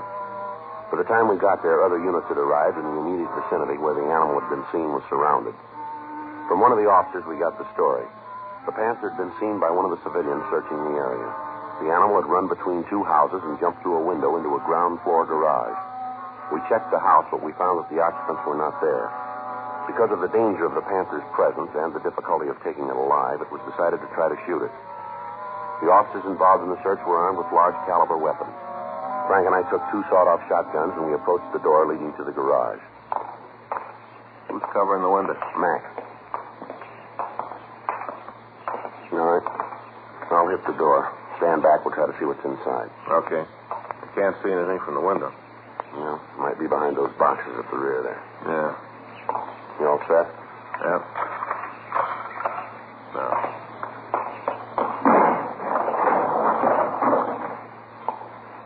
See anything? No. Wait a minute. Back there, behind the cases. Looks like something there. All right, you take that side. Right. Take it easy. You don't have to spell it. All right, Frank. Right from where you are, can you tip those boxes over there? Yeah, I think so. Well, let's try it. Maybe it'll drive them out in the open. All right.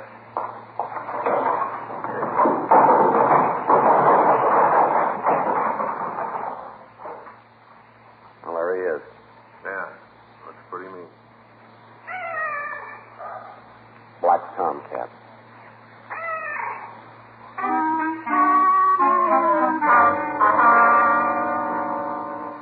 The event was similar to several that had happened during the hunt for the Black Panther. During the 20-odd hours we've been looking for the animal, there had been several reports that seemed authentic enough to be checked out. All of them turned out to be false. By this time, there were over 300 officers engaged in the search. Frank and I went back to the office and put in a call to the telegraph company in an effort to find Clyde Havel. They checked through their files, but they were unable to find any record of any wires.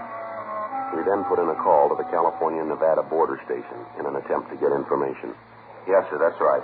Havel Amalgamated Combined Shows. What? Sorry.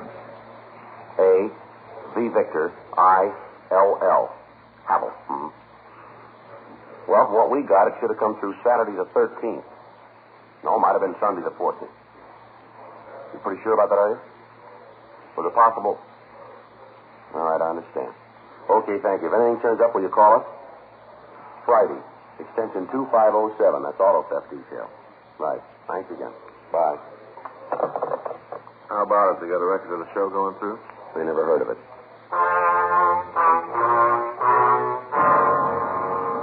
We immediately put in a call to the authorities in Baker, California. We talked with members of the State Highway Patrol, and from them we obtained the information that there had been no stray animals captured in the vicinity during the past few days. The conversation with them lengthened the possibility that the story we'd gotten from Clarence Havel was a lie. We checked his house, but Havel wasn't there. From his neighbors, we obtained the name of his sister. 6:10 p.m. We drove out to the address, a two-family stucco duplex.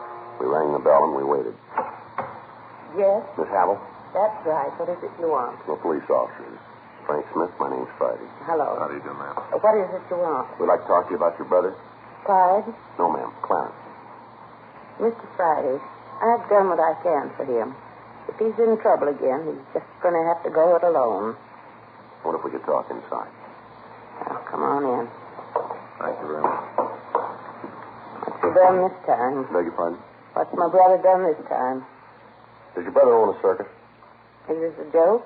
No, ma'am. It's pretty serious, does he? Sure. Big one. Havel's Amalgamated and Combined Shows. Travels all over the country. Animals, concessions. Even got a man-eating Black Panther. Yes, ma'am. That's one of the things we want to find out about. Dandy? You know the animal, do you? Oh, Clarence's friends do. Talks about him all the time. Do you know where the circus is right now? Same place it's always been. Ma'am? Never been any place else. Yeah. In Clarence's head.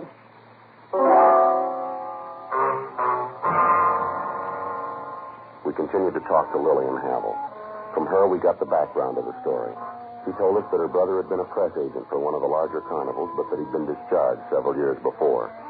Since that time, he talked of very little else but the day when he'd be able to start his own show starring Dante, the man-killing Black Panther. She went on to tell us that he'd spent most of his time in the hills of the San Fernando Valley trapping small animals, preparing for the first tour of the carnival. We called the office and notified them. The search for the Black Panther was called off. 8:46 p.m. We left the duplex and we drove out the freeway to the valley. When we got to Havel's, he was sitting on the front porch reading. The monkey was still on his shoulder. Hi there. Come back, huh? Yes, sir. Found Andy yet? Sure hope you come up with him. I hate to lose the main attraction. Ain't had any word of him yet, huh? No. He's a sly one, old Dandy. Sly. He knows if you find him, he'll go back in the cage. You just keep looking, though. He'll turn up. Search has been called off, Havel. Called off? That's right. You mean you quit looking? That's right. Well, you can't do that. You can't. Dangerous animal like that loose in the city, all the people in dire danger. You can't call off the posse. Why don't you tell us about it? What do you mean? All right, Havel. Tell us why you did it. Huh? Why'd you report the Panther being gone? Because he was. Wanted to save all the people from dire danger. Why don't you tell us the truth? Huh? We've checked your story. It's a pack of lies. You know it. Now, just a minute. Ain't no man that says I tell lies. No man. You say you got 2 telegrams from your brother. Is that right? Yeah, from Clyde. Well, we checked with the telegraph company. They've got no record of any such messages. Hey, it's a big company. They might have lost them. No, I don't think they lost them. Might have. You told us the carnival truck went into Nevada, didn't you? Is that right? Yeah. We checked at the border. They don't know anything about the show. Well, a lot of roads into Nevada. Maybe you called the wrong station. No, we talked to the right one. Big truck, red and yellow. Havel's Combined Amalgamated Shows. Letters about this big on the side. The other letters got a picture of Dandy on the side. Mean you can almost count his teeth. You told us the truck was registered in your name. DMV has no record of it. Must be some mistake. It's got to be wrong. We talked to your sister. She tells us you don't have any kind of a show. Lillian said that? That's what she said. You hear it, too? Yes, sir. Lillian told you I didn't have no show? Lillian told you that? Want to get your coat, Hal? Huh? A little cold out tonight. You might need a coat. We going someplace? Yes, sir. We're going to have to take you downtown. Why? Well, you've had half the city on a wild goose chase here. Caused a lot of people a lot of work. Turns out there was no reason for it. We're trying to find out why you did it. Why? Yes, sir. You ever wanted anything bad, Sergeant? What? You ever wanted something so bad you'd almost taste it? Get to a point where you think about it so much, pretty soon it don't come over like a dream anymore. It's real. Honest and true real.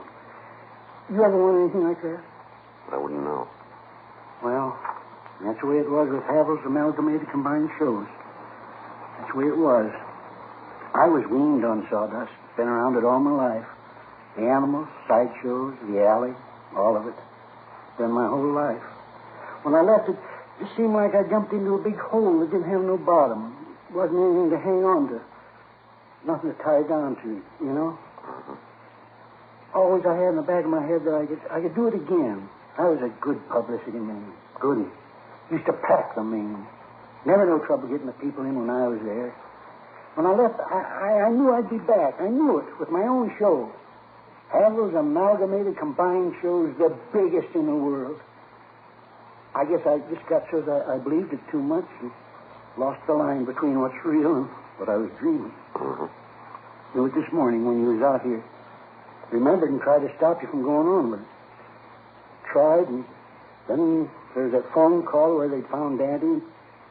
Didn't seem right to stop things then. It didn't seem right. All right. You want to get your coat? Yeah.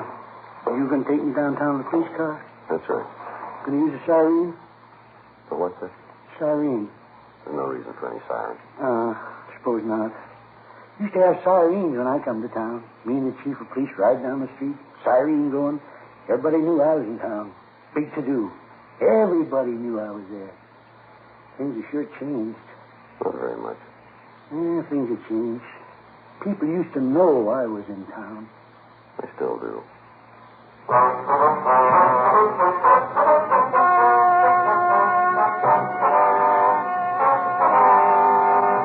Clarence Neil Havel was held over for a sanity hearing in Superior Court. On recommendation of the court, appropriate action was taken. Dragnet. The story of your police force in action is a presentation of the United States Armed Forces Radio Service.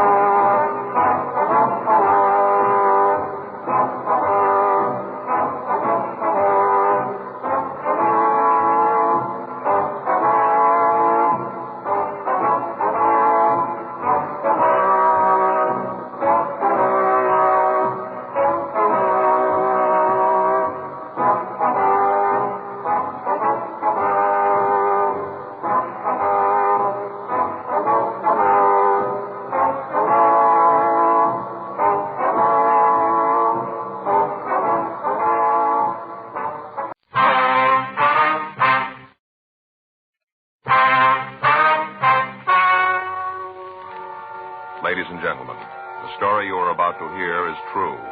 The names have been changed to protect the innocent. Dragnet.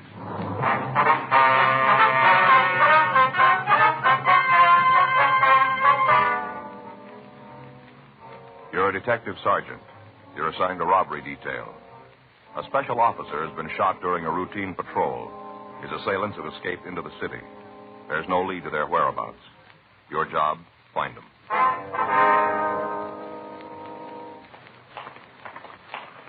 It was Saturday, May 21st. It was warm in Los Angeles. We were working the night watch out of robbery detail. My partner's Frank Smith. The boss is Chief of Detectives Thad Brown. My name's Friday. We were on our way back from the scene, and it was 10:56 p.m. when we got to Georgia Street Receiving Hospital. Treatment room.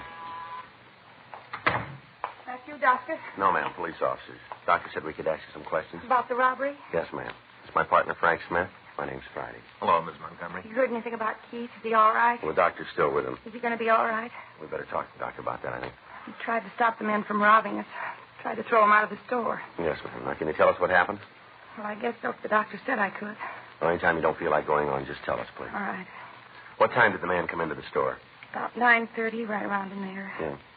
Keith and me were sitting in the back room playing cribbage. We usually play a couple of games before we close up, especially when business is kind of slow. Uh-huh. These two men came in. Keith went out to wait on them. Did you go with him? No, wasn't any reason to. Just two customers. No reason for me to go out. Looked like they came in together. You could see him from where you were, huh? Oh, yes. We had the card table set up right in the doorway of the back room. All right, ma'am. Would you like to go on? Well, Keith went out and asked them what they wanted. Yeah. One of them said he wanted a bottle of vodka. Keith asked him what kind, and the man said it didn't make any difference. Said he wanted 100 proof, though. Uh-huh. Keith got the bottle off the shelf and came back. Told the man how much the bottle was, and that's when the other man pulled out the knife. They say the second man drew the knife. That's right. Short fella. Had this kind of knife with a spring blade where you push a button and the blade snaps out. You know how? Yes, ma'am. Did the men know you were in the back room? He must have. All he had to do was look through the door, and they'd have seen me. I wasn't trying to hide. All right. Feel like going on? Yes. The doctor gave me some kind of pill. Makes me a little numb, but I feel all right. All right. You please go ahead. Now, what happened after they pulled this knife? Well, the short one told Keith to give him the money. Said it was a holdup. Could you remember his exact words? Oh, I don't know. Seems he said, "All right, old man, this is a stick-up. Put all the money in the register in a paper bag and don't cause any trouble." That's as near as I can remember. That's what he said. All right. What happened then? Well, Keith told him to get out of the store. Said the two of them were too young to get mixed up in that kind of foolishness. Told him to get right out. Yeah. Little fella, the short one with the knife, grabbed Keith and told him they weren't playing games, but if he knew what was good for him, he'd do like he was told. Had the knife right at his chest, but he was going to cut Keith. Mm-hmm. That's when I came out of the back room when I thought they were going to hurt Keith. All right. You go on, please. Yes. I want to get this over and tell you what you need to know so you can catch the fellas. All right, ma'am. What happened when you came into the store? Well, I tried to get the men out of the place, told them that if they knew what was good for them, they'd leave right then. Uh-huh. Might as well have been talking to a wall. They didn't pay any attention to me. Yeah. Well, that's when I tried to get to the phone. I wanted to call the police. What was your husband doing at this time? Standing there trying to keep from moving into the knife. This short little fellow had it pressed right against his chest. Had the point right here. Keith made any kind of a move, he'd have been stabbed. When they saw me go to the phone, the tall one grabbed me and hit me with his fist closed. He hit me about as hard as he could. As soon as he did that, Keith seemed to go crazy. Wrenched himself away from the one with the knife and jumped on the tall man and fought him as hard as he could. Yeah. Terrible the way it happened. Yes, ma'am. The tall man hit Keith along the neck with the edge of his hand and knocked my husband down. Then the little fellow jumped on him, held his knife right at his throat and told him to take the money and put it in a bag, that he didn't want any more trouble or he'd kill us both. All the time he had the knife right here at Keith's throat. Yes, ma'am. Your husband did what they said? That's right. He opened the register and gave him the money, put it in a paper bag. I thought they'd leave after that, but they didn't. Only made them madder. Why was that, you know? It wasn't enough money, only about $30 or $35. They said we had more in the back room, and they wanted that, too. Said for us to get it or they'd kill us. Well, did you get it for them? Yes. I went back and took it out from where we hid it, handed it right over. Mm-hmm. What'd the doctor say about Keith? He must have said something. Frank, would you check with Dr. Sebastian, see what's going on in there? Yeah, well. Would you go on, please? After they got the other money, the two men left the store. Put the cash in the paper bag and walked out. Said for me to stay still for 5 minutes or they'd come back and kill Keith and me. Mm-hmm. When did the special officer come into the store? We didn't. Ma'am? He drove up when we were arguing with the men on the sidewalk, and after they left the store, Keith got up and ran after them, tried to hold him. Well, did the officer know what was going on? No, not at first. He thought it was just an argument. When he walked up, Keith tried to tell him that the store was being robbed, but the tall robber said it was just a personal fight. Said it didn't concern anybody else but Keith and him. Were you on the sidewalk at the time? Yes, right beside Keith. I see. Robert said that Keith was just an old crackpot trying to cause trouble, that the officer should forget about it. Yeah. I guess it didn't sound very good to him because he said it'd be better if Keith and the men talked to a policeman. That's when the tall hold-up man grabbed the gun and shot. At the officer? Yes. He grabbed the gun out of his holster and shot him in the stomach. What happened then? The smaller of the two stabbed Keith a couple of times, and both of them ran down the street. Did you see where they went? Yes. They got into a car that was parked about a half a block away, jumped into the car and left. All right, Miss Montgomery, just a couple more questions now. Did either of the two men use a name at any time? What do you mean? Well, when they were talking to each other, did they use a name of any kind? Do you remember? Yes. When they shot the officer, the big one, he did the shooting. He said, "Come on, Hank. Let's get out of here." Like that, he said it. I see. Now, was there anything outstanding about the two men that you can remember? Anything that would make them easier for us to identify? Oh, I can't think of anything right off. Just that one was tall and the other one was short. That's all I can think of. About how tall, do you remember? The big one? Yes. Oh, over 6 feet. I'd say he was about 6 feet 3, maybe even more. Mm-hmm. Did he have any special marks or scars that you can recall? No, nothing like that. Now, how about the short one? Anything to make it easier for us to identify him? Just his fingernails. How do you mean? They looked like he'd never cleaned them. Real long and dirty. I remember that. Was there anything else? No. Did either of them speak with any kind of an accent, would you remember? No. Sounded just like anybody else. Nothing special about him. I see. Joe? Yeah, Frank? See you a minute. Did you find out about Keith? Did you talk to the doctor? He'll be right in to see you, Miss Is Montgomery. Keith going to be all right? Why don't you tell me what's happened? Try to take it easy, ma'am. The doctor will be right in. All right, but time to hurry, please, please. Yes, we'll do that. Did you call county? Yeah. They're operating on Holman. How's he doing? Well, as soon as they get the bullet out, he should make it. Wound's not serious. What about Keith Montgomery? He just died. Knife wound.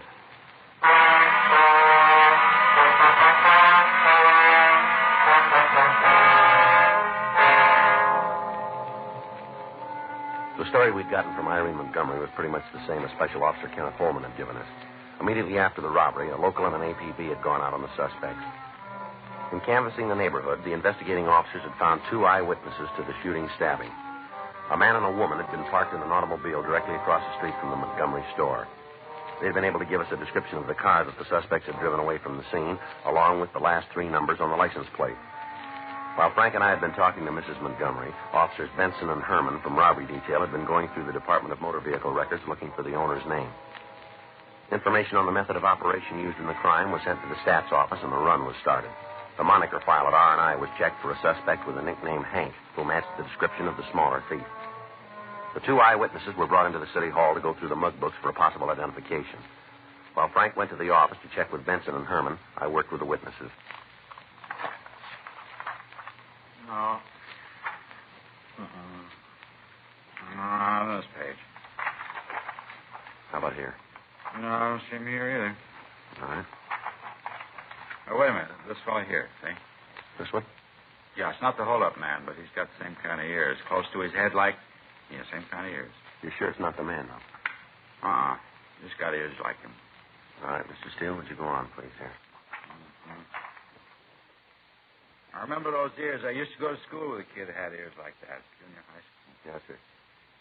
He's a mean kid. I'll never forget him. He's real mean.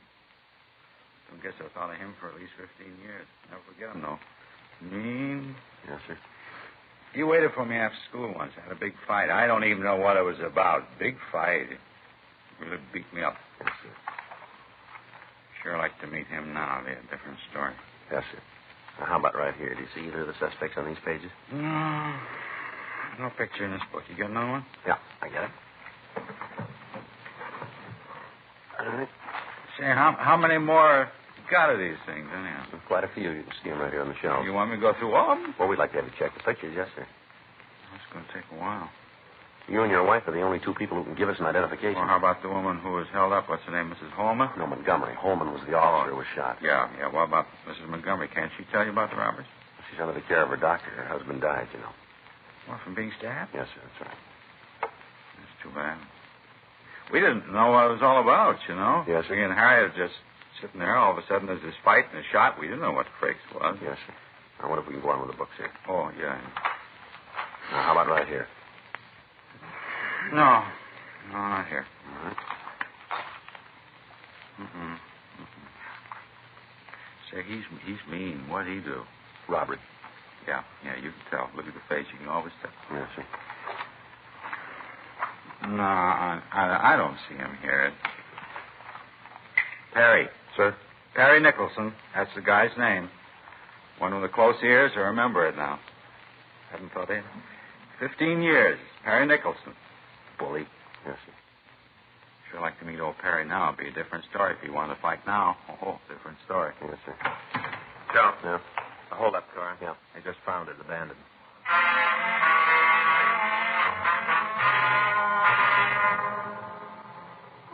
Two officers in the radio unit had found the car in a parking lot at the corner of Rosemont Avenue and Waterloo. When the vehicle was discovered and the similarity to the description that had been broadcast was noticed, the car was put under surveillance and our office had been notified. Frank and I left the city hall and drove out to the parking lot immediately. The car was placed under surveillance again, and we checked it through DMV. We found the car was owned by an Edwin Vargas, 1879 Moss Street, out in Burbank. We checked the name through R&I, but we found that he had no criminal record in our file. We drove out to see Vargas. While Frank covered the rear of the place, I rang the bell of the house and waited. Yeah? Like to see Mr. Vargas? Well, he's not in right now. Anything I can do? You know where he is? No, I imagine he got held up downtown, probably working late. Wonder if it'll be all right if I wait for him. I'm not sure. You mind telling me who you are? Sorry. Police officer. My name's Friday. What the cops want Ed for? Might be better if we talk to him. You alone? Anybody else in the house, ma'am? No. Your husband owned a 1953 dark blue Ford sedan? Yes? He's driving it tonight, is he? Well, sure. He took it to work with him this morning. All right. Might be better if I waited inside, huh? All right, come on in. I don't know what this is all about, but you can bet it's some kind of mistake. Ed's never had no trouble with the cops. Never. None. Where's that door lead over here? Bedroom. All right, if I take a look? Well, go ahead. You ain't going to find anything. What's that over there, the bathroom? Yeah?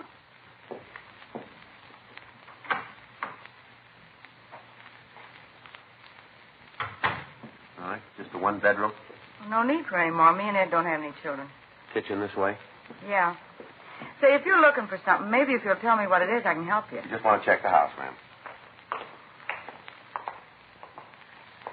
This all there is to the house? I told you we don't need any more room. Let me see. Just unlocking your back door, ma'am. My partner's out there.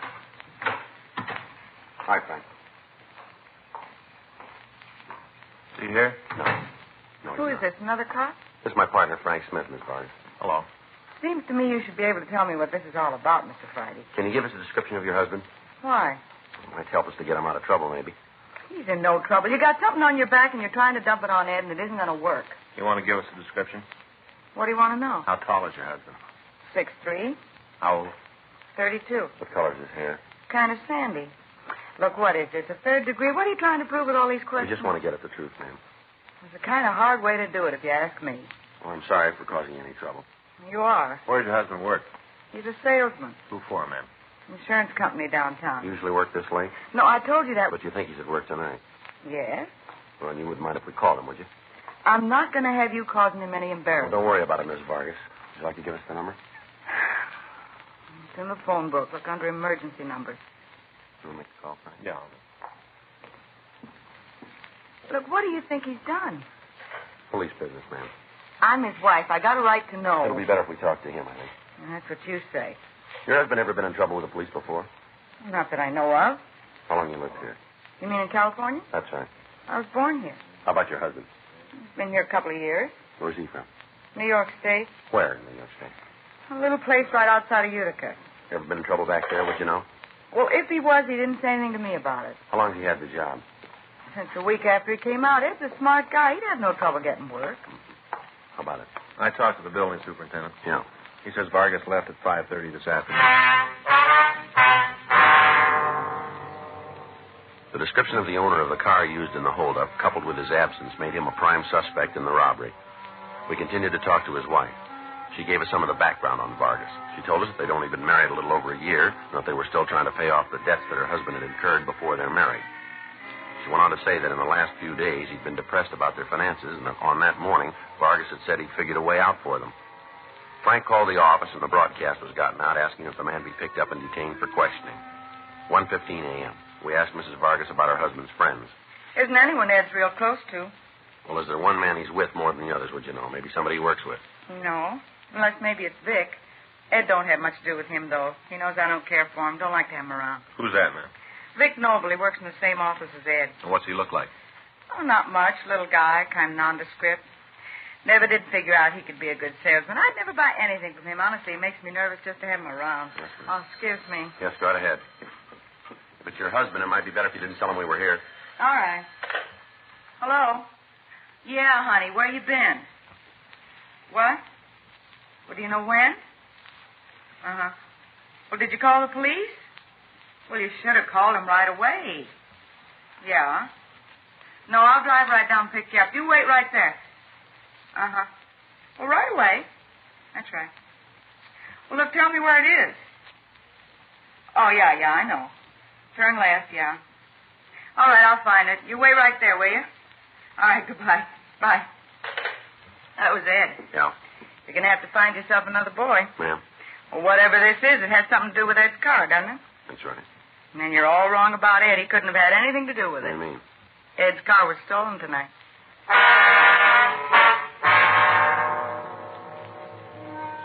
We got the address of the bar where Ed Vargas had called from. Frank and I drove down and talked to him.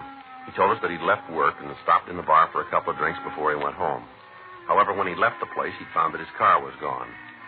He returned to the bar and spent the next several hours trying to figure out what to do. We talked to the bartender, and he verified Vargas' statement that he'd been in the place all evening. He was released from custody and allowed to return home. Frank and I continued to talk to the bartender.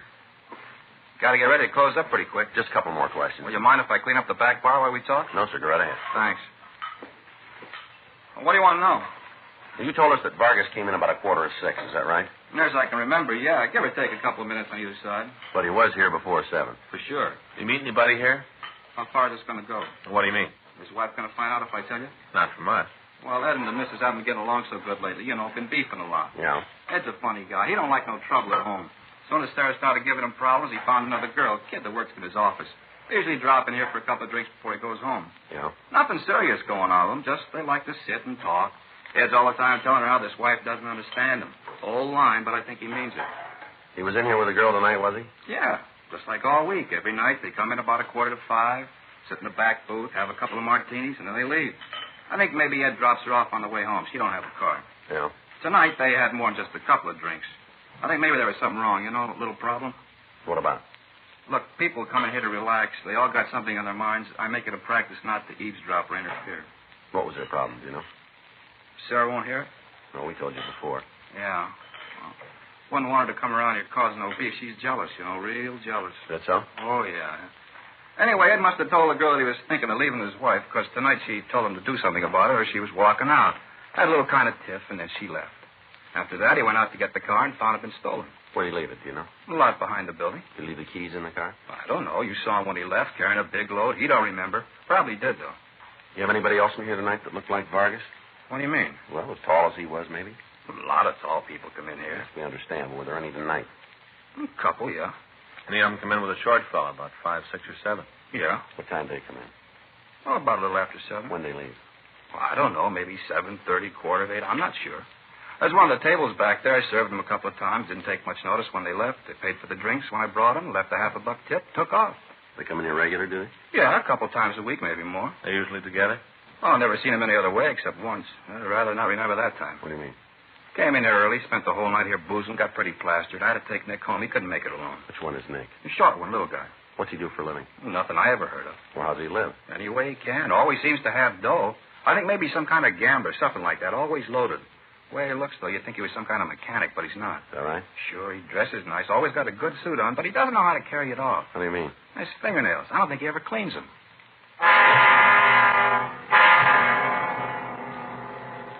We got complete descriptions of the two men. They matched those of the thieves perfectly.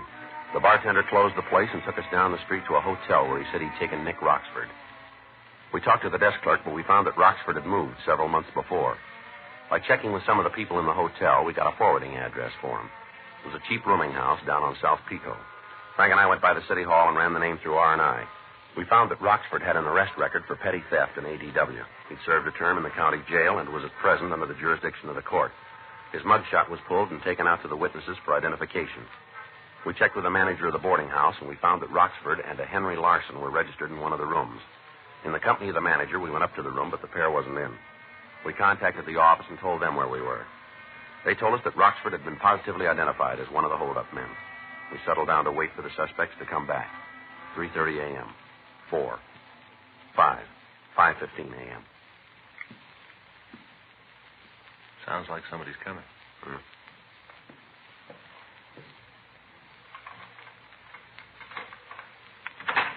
There wasn't no other way. You was there, didn't see you doing nothing to stop it. You shot the cop. I still think so. All right, hold it right there. What are you doing here? Police officers, you're under arrest. Watch it, Frank.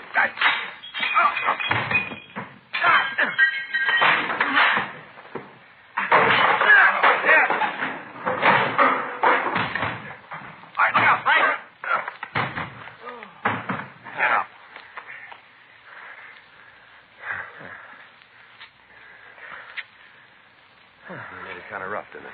Yeah, they did. All right, come on. Get up. Come on. Get on your feet. Let's take him downtown. Yeah. I better check the cuffs. Don't want them too tight. No, you might hurt him, huh?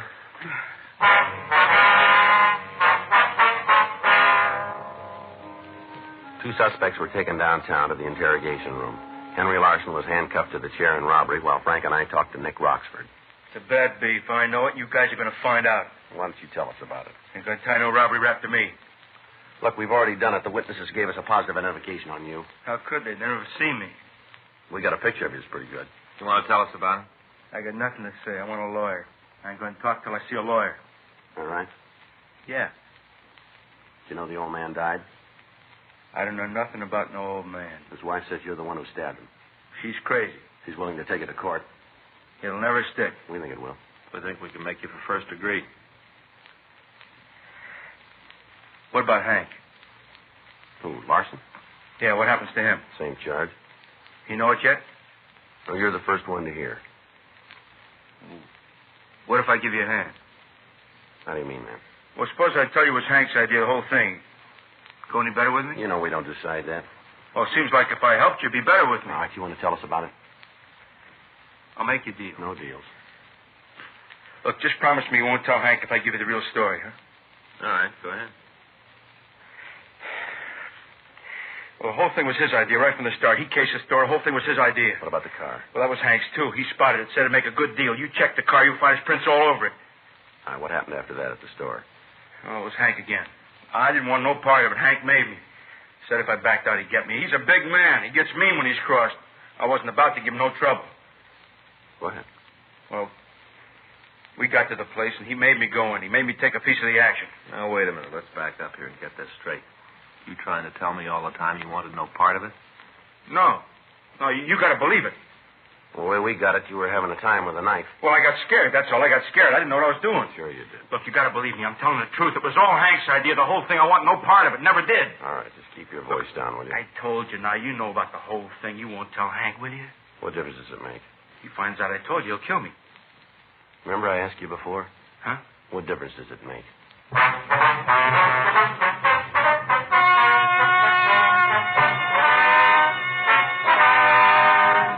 Henry Taylor Larson and Nicholas John Roxford were tried and convicted of murder in the first degree. On recommendation of the jury, they received maximum sentence and were executed in the lethal gas chamber at the state penitentiary, San Quentin, California. Dragnet is a presentation of the United States Armed Forces Radio Service.